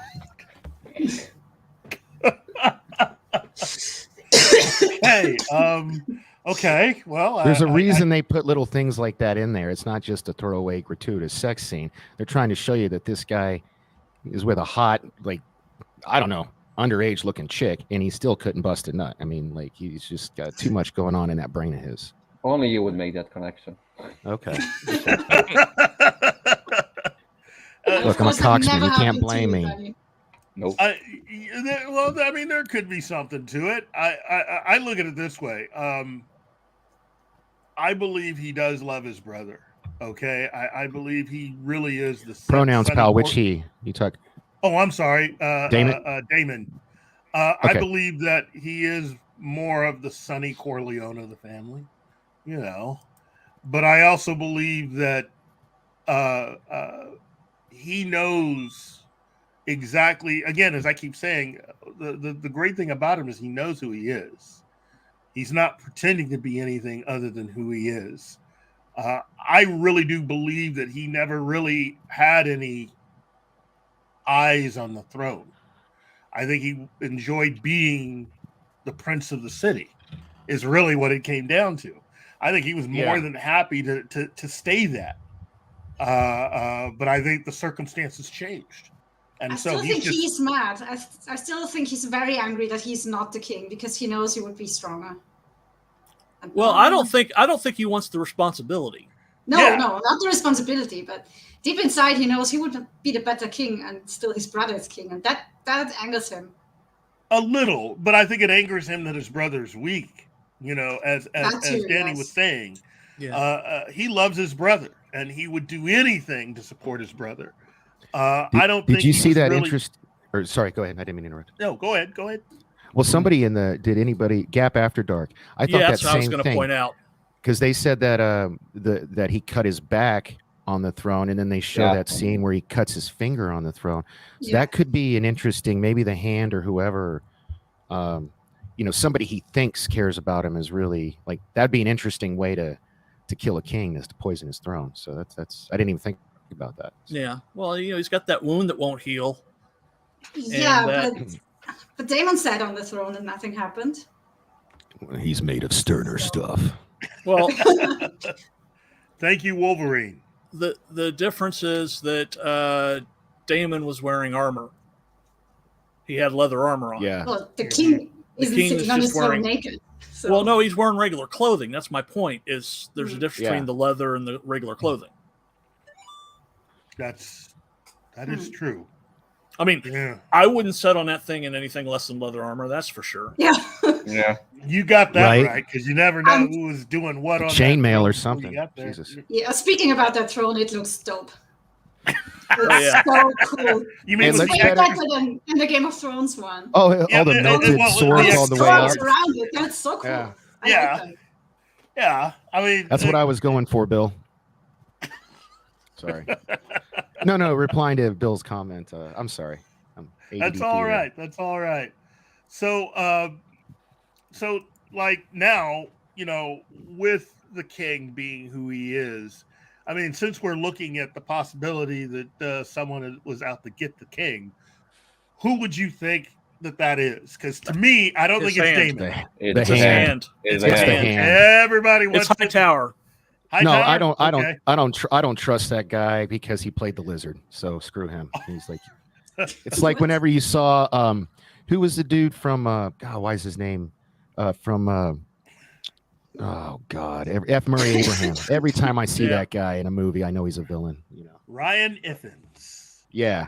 I think it's him. You think it's him? So you don't think it could be anyone else?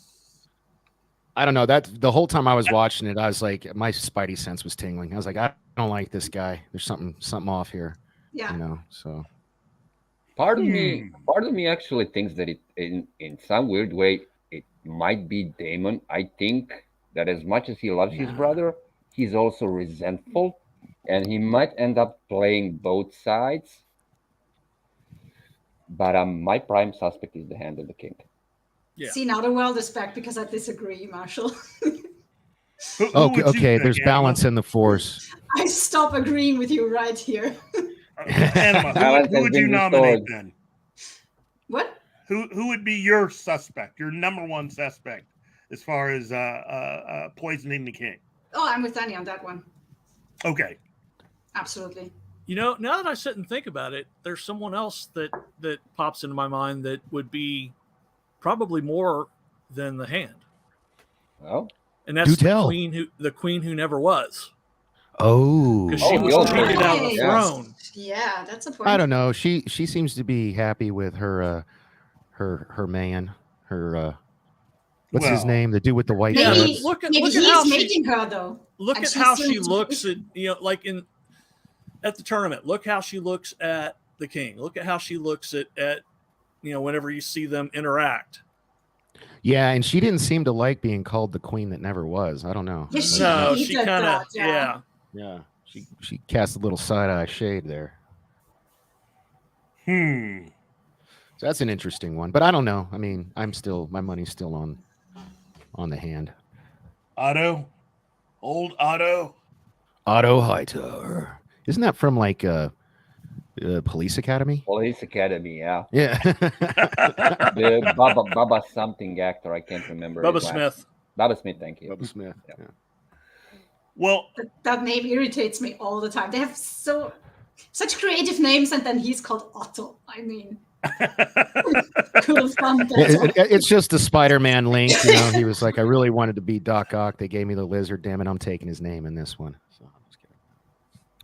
Well, you know, now that Viserys' wife is gone, and it's looking more and more like his daughter's best friend is gonna take her shot at least helping the king over his grief.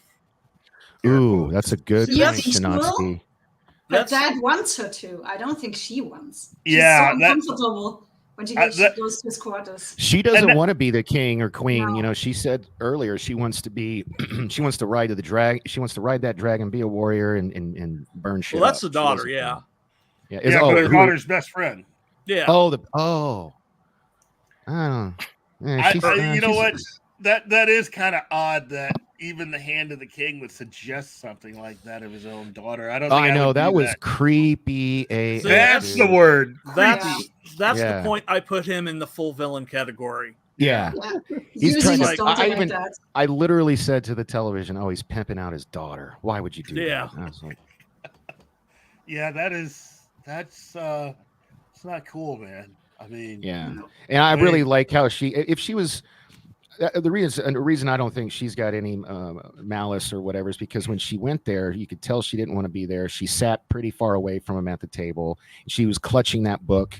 That You huge know, book, yes. Yeah, her body language to me anyway didn't indicate like some kind of villainous character. You know. Well, plus you got to understand. I mean, she's probably known him since she was born. So I Bye, mean, Tickle that's Trunk. Bye. Bye, Tickle Trunk. Bye. I think that would be kind of odd, you know. I mean, somebody that, She's got no claim to like. There's, you know, what would be her motivation? What would be her motive? Well, I wouldn't accuse She her doesn't of trying have to. any. She's Rhaenyra's best friend. That's all Yeah, he I don't wants to think. be. I don't think she would have any. I think her dad might have a reason to want to lay some kind of a claim on the throne, coming from the outside. Yeah, but I mean, And I think I they're don't more than think, just friends. especially. Really? Oh, you think there's Okay, a little John. underlying Now lesbian you've love done action? it. Okay. Oh, Come on, Just man. I had to come back on Look at camera the for look that. at the way they're constantly holding hands. They're constantly touching. You know, she snuggles up behind her. You know, that's more than just friends. Oh You yeah, think? Yeah. yeah. You want it to be more. I Well, don't no, think I it is. don't care. It's just I'm thinking, you know, that's it. Obviously, looks that way to me, and that would actually, especially if the king's going to try and marry her off, Mm-hmm. God, I hate that. cause that doesn't you know, happen. cause additional tension. Wow. That's you're playing chess there and using your own kid to. Well, he seems like that kind of scumbag, so obviously. Yeah. Yeah, that's not a move I would make. So, and the other thing that's really disgusting about it is, I mean, if we're looking at the time correctly, I mean, that's right after he's buried his wife, so it's that night. And son. Oh yeah, and son, and he already feels bad for making the call on that one, which again, He should have left it to the gods. well, that's the thing. How do you feel about him having made that call? You know. So here's this is going to sound really weird. If I were ever put in the unenviable position of that happening, you choose the mom every time, and here's why: because the baby is innocent, and I'm not religious or anything, but let's say you are. You know that baby's going to go straight to heaven or whatever you believe in, and it hasn't been, it's like it's not gonna. You can make another baby You know what I mean? I know Yeah. that sounds cold or callous, but like for me, if I had to make that decision, I wouldn't even hesitate. You know, save my wife. You know. Well, I think But she would have cried anyway. He That made baby that was decision. stuck. He made that decision after she said, "This is the last time, no more." And on top of that, I think they had already had what 5? 3. Yeah, I think They she lost, said. they lost 5. Yeah. Yeah. So, I mean, there's a lot going into that decision. It wasn't just a snap decision on his part. No, but still, I mean, you know, sure, she says that, but she goes through such a traumatic experience. And if her husband could be like, look, I chose you without any doubt or hesitation, you know, let's give a little bit of time. Let's try it again. Who knows? But I mean, there's definitely no possibility where they're dying. And in fact, the second he made that decision, I knew both were going to die. I knew the baby and the wife were going to die. I just wasn't even surprised when I saw the little baby on the. Well, and I think he thing. was already in the midst of punishing himself. I mean, you saw him at the funeral. Mhm. I mean, he wasn't really there, you know. He was ate up with grief and guilt. And guilt. A lot of guilt. That look on his face was just that's definitely not someone who was easily going to be able to get over that. Also, that's why his daughter had to tell the dragon to burn them. Yeah. And when her voice breaks when she first tries to say it, my God, that was heartbreaking. Yeah. I love little details like that. Well, and again, what we know about her is that she just wanted to. She didn't want any of that. I mean, she wants to be a knight and flyer dragon. Yeah. She just wanted to fly her dragon. That's it. Yeah. That's just, and you can't tell me that wouldn't be the coolest feeling in the world to be able to just ride a dragon and be able to, you know, have it do whatever you want. You know, I can dig that. You know, there's a joke there, but I'm gonna leave it alone. I don't want any grief. Man.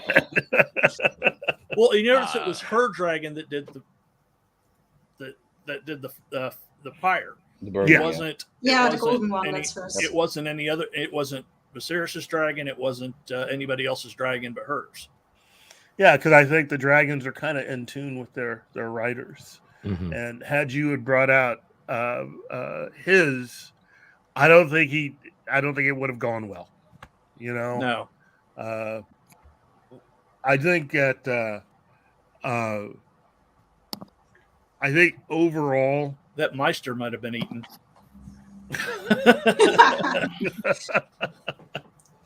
Look, he was just given options. I'm not trying to really defend him too much. And again, his hand obviously was not shaking, so he believed in what he was doing. But F that guy. Anyway, but you know, I will say this: has anybody here actually read this particular book that this is based on? Nope. Well, what I've been hearing is that in the novel version of it, certain characters have been downplayed a little bit that are actually pretty big characters within the novel. Let's see. There's the one that was upset about the possibility of putting the daughter on the throne.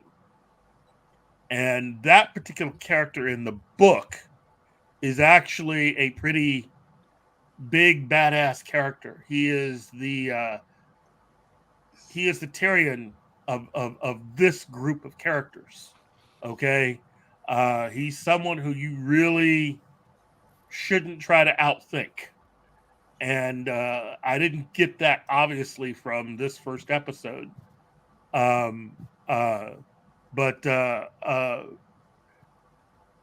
I wouldn't even really put it past him possibly to be someone who wouldn't consider poisoning the king and trying to get him out of the way. As we you make our could way tell back at to that. You could tell at that scene at the end where they were announcing her as the whatever they called it, you know, the next in line for the throne. A couple of those guys were the heir. Thank you. A couple of those guys were very hesitant to bend the knee and pledge their allegiance. Because that's a first. It has never been done. They Yeah. say so. They never had a queen on that throne, so. and they still won't until Daenerys. Daenerys, yeah. Yeah. So we Yeah, know we all that's know not how going to that- go anywhere. Yeah. Well, Yeah, knowing that really sets tension here because Yeah, what's we- going to happen to her? We know how that ended. I'm really after watching this this first episode, I'm like, okay, now we're set, and I can't wait for more. Like now the story can go. Well, the reason why I've refused to read this book is because I refuse to read any George R. Martin book until he finishes Game of Thrones You're or petty. he dies. One of the two. If he passes on, well, we might get it from somebody else, so I'll go ahead and read it. I think that's more likely than him actually finishing it. He doesn't want to. I got the feeling he doesn't really want to. Okay. Oh, Penny, name of book and author. Let's see. Well, this one's actually Fire and the Blood. correct name. It's George R.R. Martin, and the name of the book is House of the Dragon, I think. Oh, I thought it was Fire and Blood. Maybe Oh, that's Fire or and Blood. that's- I'm sorry. Fire and Blood. Is it Fire and Blood, or was that the history? I will have to look that up. Hold on. Because that's Anima? what the internet's for. Anima. Yeah, we No, have this she's for not. you. It is Fire and Blood. Dude, I'm not German. I'm Austrian. There's a difference. Lesser German. Stop it. Thank you very much. Fire Fuck and off, Blood. Marshall. Fuck off, slut champion. How dare you? I am the Austrian. We are the best. We are the supreme race. Damn you. I just told him in Croatian to shut The up. master race. The I master should race. stop. I should stop second guessing myself. Yes, it was fun.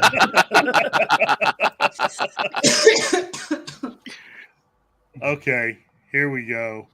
Ooh, look at that. Yes, What it the- is Fire and Blood. So there you go, Penny. And it was published. Jeez, in 2018. November of Finish the other 2018. book. Yeah, I know. I mean, that's what John and I have been on about. I mean, he is slow walking this. I think Big this time. blew up. He didn't expect it to get that big, and now he's kind of overwhelmed. Like, what have Well, I done? I My can't keep secret up with theory this. is that he's actually finished all the books, and he's just No. putting it off and putting it off and putting it off, and he wants them released posthumously. That Do way you he think doesn't. he's that mean to the fans? That would make him At an this asshole. point, yeah. He already is an asshole. Yeah, I agree, Martin. That's a dick move. If Well, that's what he's doing. again, that's wow. I don't know. I on some level I hope you're right, John, but something tells me I don't think he's really finished. I really don't. I think he's been too consumed because you got to remember, first of all, there was another project, another spinoff that was actually in the works outside of just this one. Yeah. The one that went in production, I'd say almost 3 to 4 months after the end of Game of Thrones.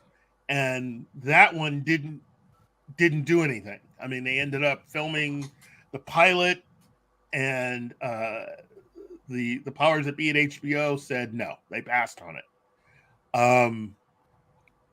I think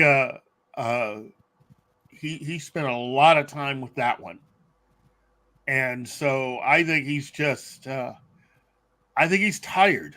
I think every time anyone seems to question him about this, that, or the other thing, I really don't think he wants to answer any more questions. And for those that have not stayed up on everything, to give you a hint of how far behind he is in the books, the books literally, where he left off in the books, Jon Snow has just been killed. Yep.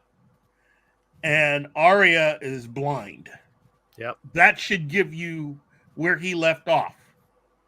So everything you saw after that in the television show was based on the outline that he had given the producers to go forward with as far as the rest of Game of Thrones. And they took it about as far as they could, minus any more new input from him, which he never gave. I think George is addicted to his own celebrity. That's it. I think more than anything else, he liked having people kiss his ass. I mean, he liked people recognizing his celebrity. And I think he likes going places, and I think he likes doing things. And sitting somewhere isolated, working on a book that he started working on in the 80s. Oh God. I think he's done. You know, although in my opinion, I think he should just go find someone to finish the books for. Go a ghostwriter or something. Yeah. Bye, D-Bud. Bye, D-Bud. Yeah, I basically think it was the Critical Drinker or somebody who said that George is basically quote unquote a late bloomer. Like his fame came later, and now he's basically just basking again. Yeah, he's milking it. Yeah. So it went through Ted. Is that what you're saying? Yeah, honestly, I don't know how to feel about him. I know I had a discussion with La Delita like a few months ago about it, and she basically did not agree with me. She said that, well, basically people should just leave George alone. Yes, I agree, but then at the same time, I see him working on Elden Ring and on some of the other stuff, and I'm like, what the hell is going on? Like, can't you decide? I don't know. Part of me gets the frustration that the GOT fans have, but part of me is just like, yeah, okay, fine. Maybe we should just leave the guy alone. Maybe he'll finish it. I don't know. I believe he never intended to end the series. I believe this is on purpose. You mean just basically getting us to this point and knowing that, you know, nothing can happen until he finishes, so he just sort of drags it out? No, he won't. He will never finish it. That is the intention. That is his trolling. That is his performative art. I don't like that. I don't like it either, but also at the same time, it's not that I understand it, but I can see that. I didn't call you out. I gave you your name drop. And he knows, Ladelita, he knows intelligent people don't agree with him, so. Oh, okay, that hurt. Take thy beak out of my heart. Oh, you know, well, exactly. Yeah, here she's basically a writer of her own, so basically. Well, look, let me try to wrap this up and ask each and every one of you, just for this first episode, how would you rate it on a scale of 1 to 5? Okay, just this particular episode, 1 to 5. We'll start with John. We'll go with a 4. I was going to go 3.5, but if it wasn't for Matt Smith brings it up to a 4 easy. Cool. Okay. Scott. 3. Okay. Good one. Anima? 4 as well. There wasn't much story yet, but it was really solid setup and makes you excited for more. So a solid 4. And Monkey Jeebus has a 3. Wow. Marshall. Just because Anima said 4, I'm gonna go 3.5. So we don't agree, and the balance is restored. Balance is there. 3.5. Thank you. Oh wow! For those of you who do not know Croatian, she just called me an asshole. And of course, you had to translate that. Yeah, I mean. Wow. Okay. So I'm sorry I was gone. I'm back. Oh, just well, welcome back, Danny. You were gone, Danny?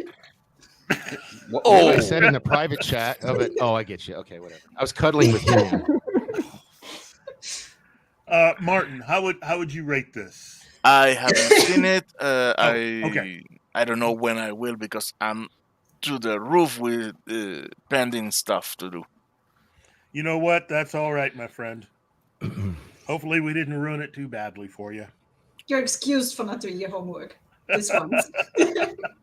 And let's ask Danny. Danny, how would you rate this particular episode? Well, I missed everybody else's ratings, but I'd say, and I'm being generous, 1 to 5. Scale of 1 to 5. 2.5, 2.5. 2.5. Wow. It's the most I'm willing to give it. What happened? Where's the real dork? And what did you do? Danny loves everything. I usually do, but this was just meh. You know, like I said, it took me 3 hours to watch it. I like there are things I really do like about it, but I don't know. I was talking to Kadish earlier, and he said that he thinks that I'll enjoy it more as the series goes on because this episode just had a ton of setup. Yeah. And, you know, but it was good though. Hey, that's a 5 out of 10. That's a middle of the road. I'm indifferent right now, you know. So You just don't want to admit you liked it. No, I don't give Oh, no no, shits. I will still argue to this day that I love the He-Man revolutions, but everybody, or you know, revelations. I mean, but everybody else is wrong with that one. So, I still refuse to watch that. it's good. Same. It's good. It's good. And now I'm still working. I'm still working on re-editing it where I do the voice of Skeletor instead of Mark Hamill because you know, it just. I think that's why a lot of people don't like it. If you close your eyes, it's just the Joker. Yeah. And I digress. Yeah. Well, let me have my shot at rating this. First episode, I have to give it 3.5. 3.5. But the important thing is it toxic enough?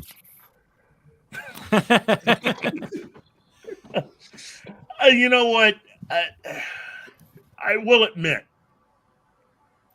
while there are changes, there are differences between both what the book had as far as some of the characters and the casting and what they ended up doing. And we could definitely say that Ann Sarnoff had her influence felt. I think the fact that she's gone bodes well for any changes she would have made in season 2 and beyond. I think the showrunners can now rest easy and attempt to just go ahead and do what needs to be done with the rest of this series. So do you think it is going to get a season 2? I think so. Oh, dude, it broke. You know, I love Yeah. how HBO Max cherry picks when they want to release numbers, but supposedly it broke all kinds of streaming records. You know. You know what? I don't see anything wrong in releasing that information because it They're going to matches do what it for one show. They should do it for every show. Like, well, I want to know how the Snyder Cut really did. You know, for example, because they still haven't released those numbers. And there's no reason not to. I mean, I don't understand that. Well, yeah. Well, hold on. Let me at least get to something here. Okay. The big difference being the fact that you have a completely different group of people that are overseeing all of these numbers. Now, as far as what it did in Europe, I think we have a pretty good idea of what the Snyder Cut was able to do outside of the United States. So really, you're just looking for the North American numbers. Yeah, the thing about Europe is that some of the stuff is really difficult to watch outside the US. So there's a huge community of pirates, and that's not accounted for in those numbers. So True. They're not correct anyway. Good point. Yeah. They're basically forcing us to pirate stuff because they won't release it on time. I'll be like, what the fuck? Why would we wait half a year? Release it now. Okay, let me just find it somewhere. Do it now. Yeah, exactly. Thanks. So overall, I think this was a very good first episode. And as far as a season 2, yeah, I'd like to think they will have a season 2. If this is the worst episode they can produce, and they all get better from here, then if they get better from here, they'll take my money. Yeah, come on. But I'm concerned that it's going to fall off a cliff about Really? midway through. Yeah, I'm not, especially with you look at who was interfering behind the scenes. You know, with Ann Sarnoff. I mean, I don't have full faith in the showrunners to have kept her interference to a minimum, and I'm concerned that it's going to go off a woke cliff, and that's going to be it. I think even if it does, I'm willing to give the show one more shot. I am. If it somehow gets a season 2, I am willing to give them that benefit because Ann Sarnoff interfered and is no longer there. And before I say anything else, I just want to say hello, DC Talk with Extended. So Comic Relief Crusader. Best Autobot in the internet. I just hope if they do season 2 that they get better wigs because some of them really suck. You know, Martine, I take I take offense to that. So the Comic Relief Crusader, one shall stand, one shall fall. Bring it on. Nah, man. Your Skeletor. Your Skeletor. He's the Autobot. Let's hear the Skeletor. Let's hear the Skeletor. Come on. Oh, we got a porn bot. There's a bot, Anima. Anima, kill it. Oh. I got my kill. I was faster than Gerry the other day. Yeah. He didn't like that because he had to see it then. But I was like, yes. I did it. That's funny. The second we say I'm not even on Autobot, YouTube. the bots show up. That's funny. It's like we summon them like Anima. What? No, remember the joke I made earlier about like you're like Beetlejuice? We said your name, you showed up. Never mind. I'm sorry. I need more coffee. I needed to bully Martine into giving me the link after he let Marshall on. Oh, this was in the making. Apparently, I'm banned from getting the link. This was in the making for quite a few days now. So. I know you couldn't keep your mouth shut. Oh, Dennis, Oh, I when did. we're talking about Somebody else couldn't, apparently. Dennis, what we're talking about is this particular episode, or I should say, House of the Dragon getting a season 2. I think more than likely it will, because it's way cheaper than what Amazon is spending for their fanfic. Anima, how dare your cat interrupt our show? You furry, flea-bitten fool! I'll cover my throne with your hide. That is a pretty good Skeletor. Did you hear that? Did you hear that? God damn. Well, I can tell you one thing for sure. You can tell that they didn't go to Weta for those Rings of Power costumes. Yeah. Yeah, that show. Rather the Rings of Power T-shirts. Yeah, that look. I just all that money and you're still using T-shirts. I mean, yeah. Oh man, I'm starting to hear people that have reviewed this and say it's the best thing ever. No way. I will be waiting to somehow eventually see it. I'm not going to watch it immediately because for one, I'm trying not to give Amazon hardly any money beyond what little I have to give them, and two, I mean, if all you're going to do is just give me fan fiction, then I really can't be too excited about it. So, you know. Well, I already pay for Prime, so. Well. Oh, I'm not watching it, and I'm so glad I'm not on the Salty Saturday show anymore because those poor bastards are having to watch it for that. So. Oh, jeez. I dodged that bullet. I will give it the 3 episodes. That's what I give every show, 3 episodes. I will give it the pilot, and that's it. Yeah, for the amount of money they're spending, that pilot has to be good. It's really gonna be Joan of Arc. Like all I saw in the last trailer is Joan of Arc. That's what they made Galadriel into. It's Joan of Arc, and I'm like, why? Yeah, well, they do it because they can, and they do it because even though they still sell books, not a lot of people like to read books. Because if everybody were really reading all of this stuff, I don't think that series would have a chance. So I have this analogy about books. I think the older cats will get this. So books are kind of like manual transmission vehicles. You know what I mean? Like these kids today just don't know what they're missing. And they just figure, oh, automatic transmission's out. I don't need to bother myself with that. You know, so I mean, like, I think it's a generational thing, sadly. I think as time passes, because of entertainment and the way it's readily available, through streaming and things like that. Just less and less people read books, and it's sad. It really is. It is beyond sad. It's criminal. It is criminal because we are cutting ourselves off from a lot of really solid entertainment and ideas if we stop reading.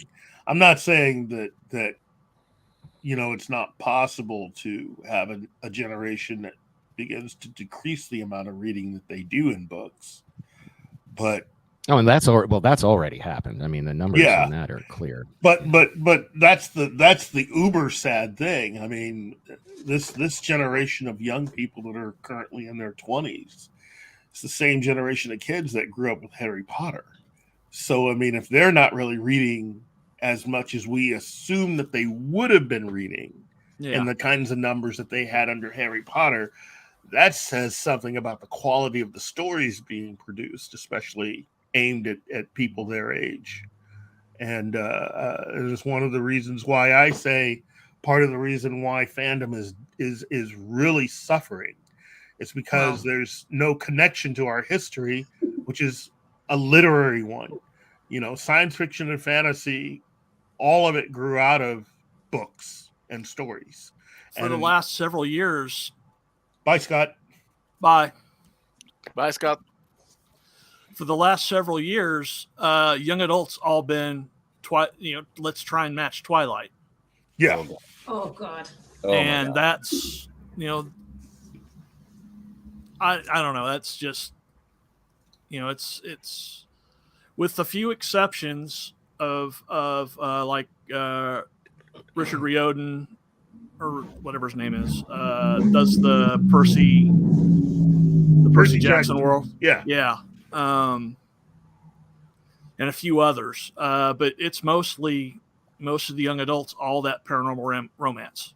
That's what the majority of young adult books are nowadays. Adelita made a good point. Why read the book when you can watch the movie?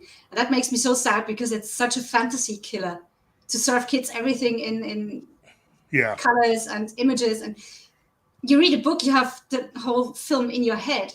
Mm-hmm. You watch a movie, it's just served to you. Bunglers, brainless idiots. You couldn't beat a motley group of gnomes. That's how I Danny's having a seizure or something. Well, here's the other thing, though, about that. Okay, and this to me is the saddest fact. Okay. Because I had to say this during one conversation that I was having, which is that The Lord of the Rings was actually written for kids. Mm-hmm. And that the fact that you have so many young adults and adults that say, well, that's too hard. It is. You can't be right. It's like, no, it was actually written for kids. It's a hard read, though. I agree with that. I read it in first grade. It is the way the story goes is that the publisher of those books tested it out on his own son. The publisher of the book gave it to his son, and his son had to write a report on all of the books.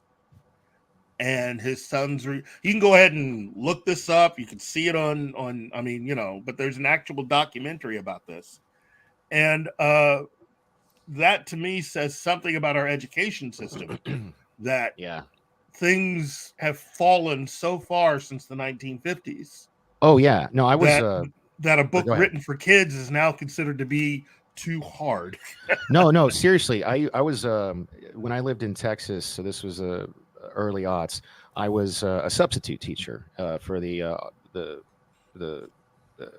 in Austin, Texas. Yeah. And they are just pushing these kids through. They do these things called modifications now. So if a kid is not smart enough, instead of holding him back, they do what's called a modification. So their grades go up so they can just push them through the system. And I quit, because I was actually thinking, because at the time I was engaged to a school teacher, and I was actually thinking about switching careers and becoming a school teacher. So glad I didn't, for a multitude of reasons. But that was too. Yeah, right. But that was the straw that broke the camel's back for me, because I was trying to, I was subbing for this and it was middle school, which made it worse. But I was subbing for this math class for a couple weeks, and I got chastised because I refused to use these modifications. I was like, well, no, like that, we need to teach these kids, not push them through the system. And so after that, I was like, I'm done with this. I'm just, yeah. Well, you know, I get that. And hello, Adega. How are you? But I agree. Look, I was raised on reading, and to be fully out there with my story, I didn't start out as a reader, but that was only because I was more of a visual child. I loved the visual medium, and considering what I ended up doing, especially through my 20s and 30s, that's about right. My love of film and television is a testament to that. Mm-hmm. But when I finally got into reading, and it was really with the help of a librarian who figured out the kinds of books that I like. And once he figured out that key to get me into it, I didn't stop. Reading was just something that I just kept doing. And I love both equally.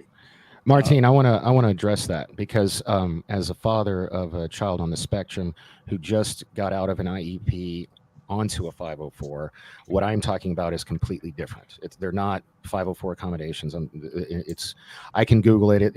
It might just be a Texas thing. I don't know, but they were specifically called modifications, mods for short. But it's not a 504 accommodation. I'm very familiar with those because my son has one. Sorry, thank you. That's all right. That's all right.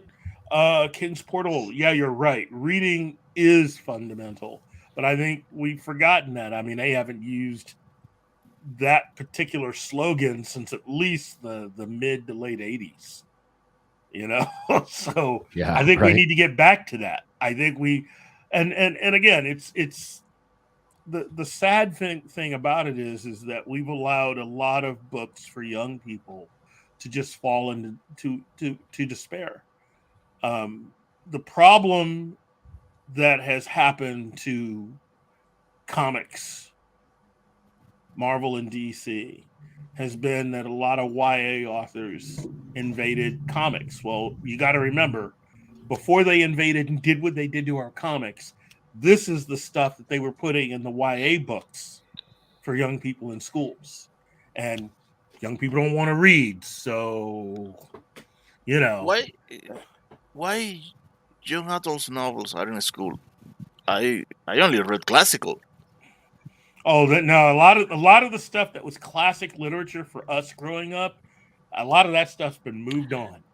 I had a problem when my kids were in school, middle school. I just put a link in the chat to answer this. Sorry, go ahead. Well, I had noticed I had gone for a parent-teacher conference, and I was walking by one of the rooms that was one of the classrooms where my daughter was. And I had noticed that some of the books that they had offered young people to read were the Twilight books, which I didn't personally think were the kinds of books that, I mean, it's great to read, but... Wow, no. No. It's not a snooze fest. Yeah. No. Oh, no. Yeah, I agree. No. Look. Damn it, Marshall, we agree again. You're entitled to your opinion, but I'm not commenting on it.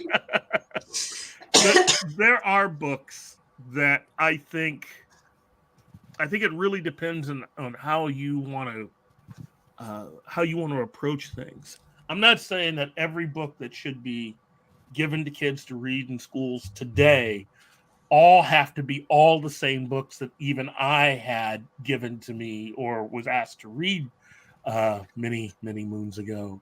I don't think it has to be the exact same list, but I do believe that certain books should be mandatory almost. Lord of the Flies, Animal Farm. Oh, when my daughter... I remember... Go ahead. Go ahead. No, go ahead. Well, I was just going to say, I remember in in 8th grade when I Know Why the Caged Bird Sings by Maya Angelou was a required reading, and it made and I think it's actually a banned book now in Texas for some reason. And I remember it being such a controversial thing. We had to have our parents sign permission slips to let us read it, and I just, what the heck, man? You know, I don't know. And that was when I was a kid, so we're talking the early 90s. You know. Yeah. Look, there are so many. Look, I realize I'm biased, but there are so many really good books that were mandatory for me to read. Oh, 84 growing up. King Sport Cow. You're totally right. 1984. Yeah, but neither 1984 or or Animal Farm. Are you crazy? Animal Farm. Comics do not teach that anti-comic material. Yeah. Brave New World. Brave New World. Atlas Shrugged. That's all. The Fountainhead. That should all. All that is anti-woke. It will never be taught. I know. Got you, Danny. Nice. Yeah. I remember. I think Kurt Vonnegut should definitely have a few books in there that should not be removed off the list. Oh, since it's mentioned, also, yeah. That's another good one, yeah. I think. Look, I actually had a reading list that included books like Dune, and again, Dune is a really solid book to read. Yes. I think if you can at least get, and I think that's a book that's aimed at 12, 13, 14-year-olds, I think is a book. That's about when I read it. Yeah. Mainly because the lead character is about that age when you meet him. Yeah. You know, but there's so much going on in that book, and you got some people going, well, you know, it's so difficult. Well, at that age, you should be reading more difficult books. You shouldn't be reading, you know, Nat and Fran go to the store. You know, I mean, you gotta kids do age, and you gotta give them something that holds their. How messed up would it be if, like, this actually might be a funny skit. Like, if somebody goes into a school today to check on their kids, and they're like a class of 5th graders reading Dick and Jane novels, you know, or books or whatever. It's a nightmare scenario, man. And for me, growing up with a lot of reading in my family, that would be me and the teacher having to have a talk. If that had been my I would have had to. I would have told my oldest to just like lock the door. Your teacher and I are gonna have to have a talk. Well, not that I want to cheat on you guys, but I've got a dip. Yeah. I got to get ready for another stream I'm doing with reviewing She-Hulk. But thanks as always.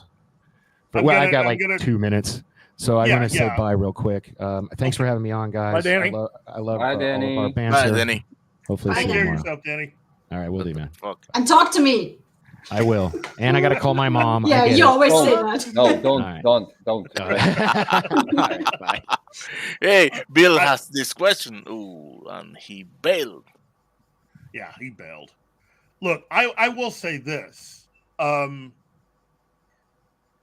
at least got lucky with my daughter because it was easy to suggest books for her. She was a reader, you know, and there were a few books that she actually found on her own. Now, I don't know how other people lived, but my thing has always been, and my wife knew this about me from the very beginning. It doesn't matter where I live. I have to have a library of books with me. I have to have books that I can reach for, pull off the shelf. And so as my kids got older, especially my 2 youngest kids, they began to find their way in the dad's office to take books off the shelves themselves and read. You know, on the one hand, it's like, well, that's great, you know. On the other hand, there are a few books that they were looking at that I didn't think were appropriate for the age they were at that time. But I was happy that they were doing that, you know. What is age appropriate, though? I remember I was reading stuff because we had a library, and I started working there in 2nd grade, I think. And once the teacher caught me reading stuff that was mandatory in like 7th grade, and she was like, "Why are you reading that?" And I was like, "Because it's fascinating." So, well, I think there are age certain. appropriate is difficult. It is difficult, but not impossible.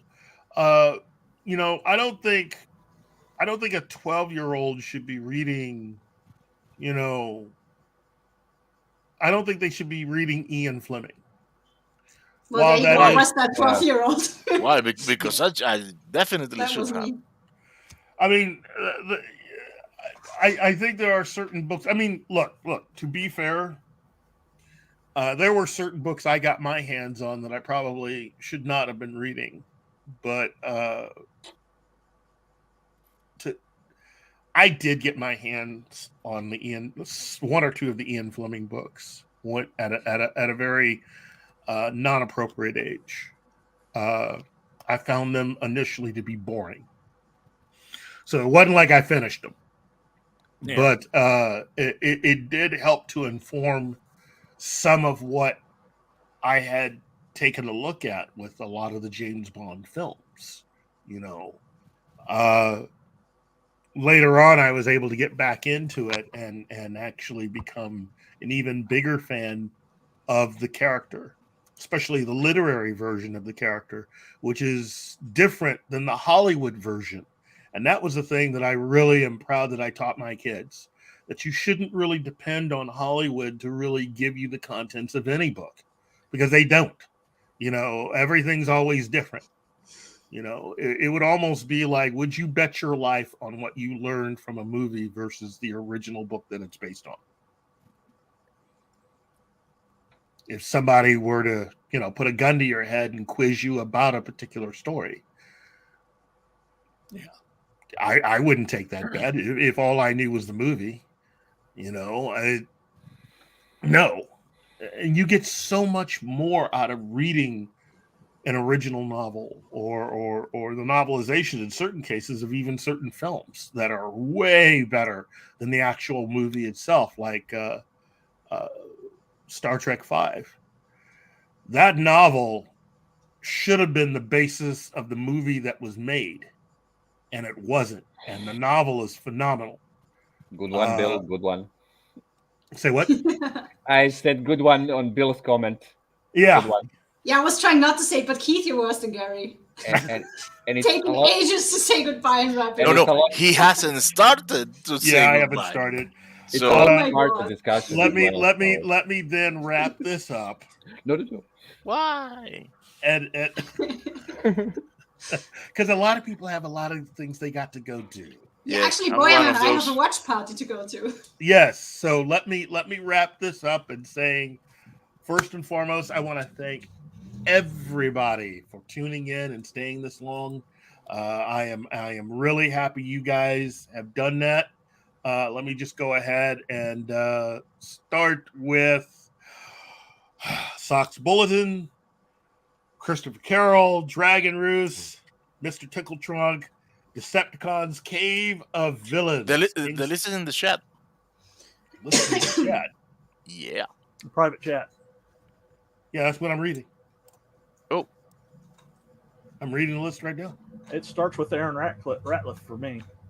No. For I don't Scott see it. Lewis. I don't see it as well. I see a couple of names, but not a list. Yeah, I've seen a whole bunch of names, not a list. Yeah. That is the new format of the list. Okay. Well, that's what I was reading. Sorry. Kings Portugal. Let's see. Lauren Worth, Stephanie Beatty, Penny, aka Mom. Mama Dork. Of course, Marshall, who's actually here on the show. Wolverine 626. Oh, I did not know you were an English professor. First of all, good on you. Good on you. That's a fantastic job. And your students are much better for you doing that. And on behalf of the rest of us in society, thank you. Yep.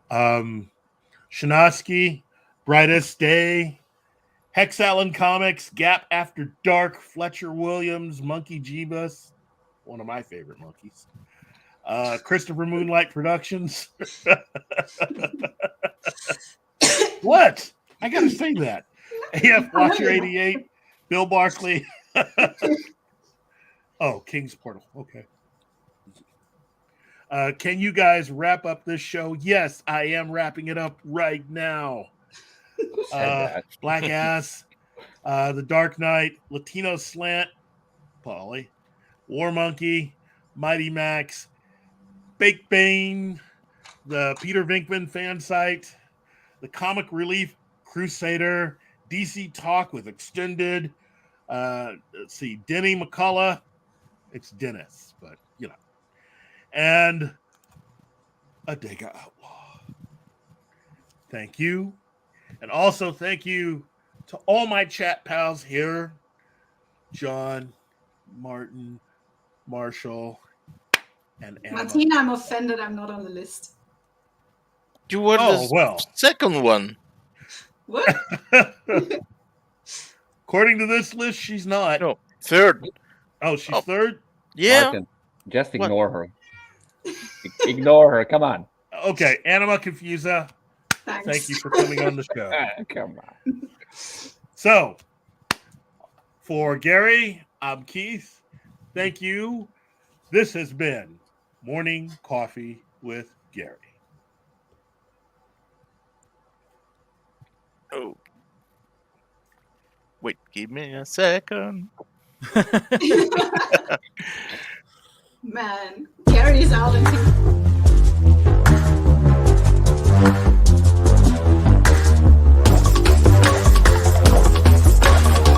Sorry, Anima. Sorry.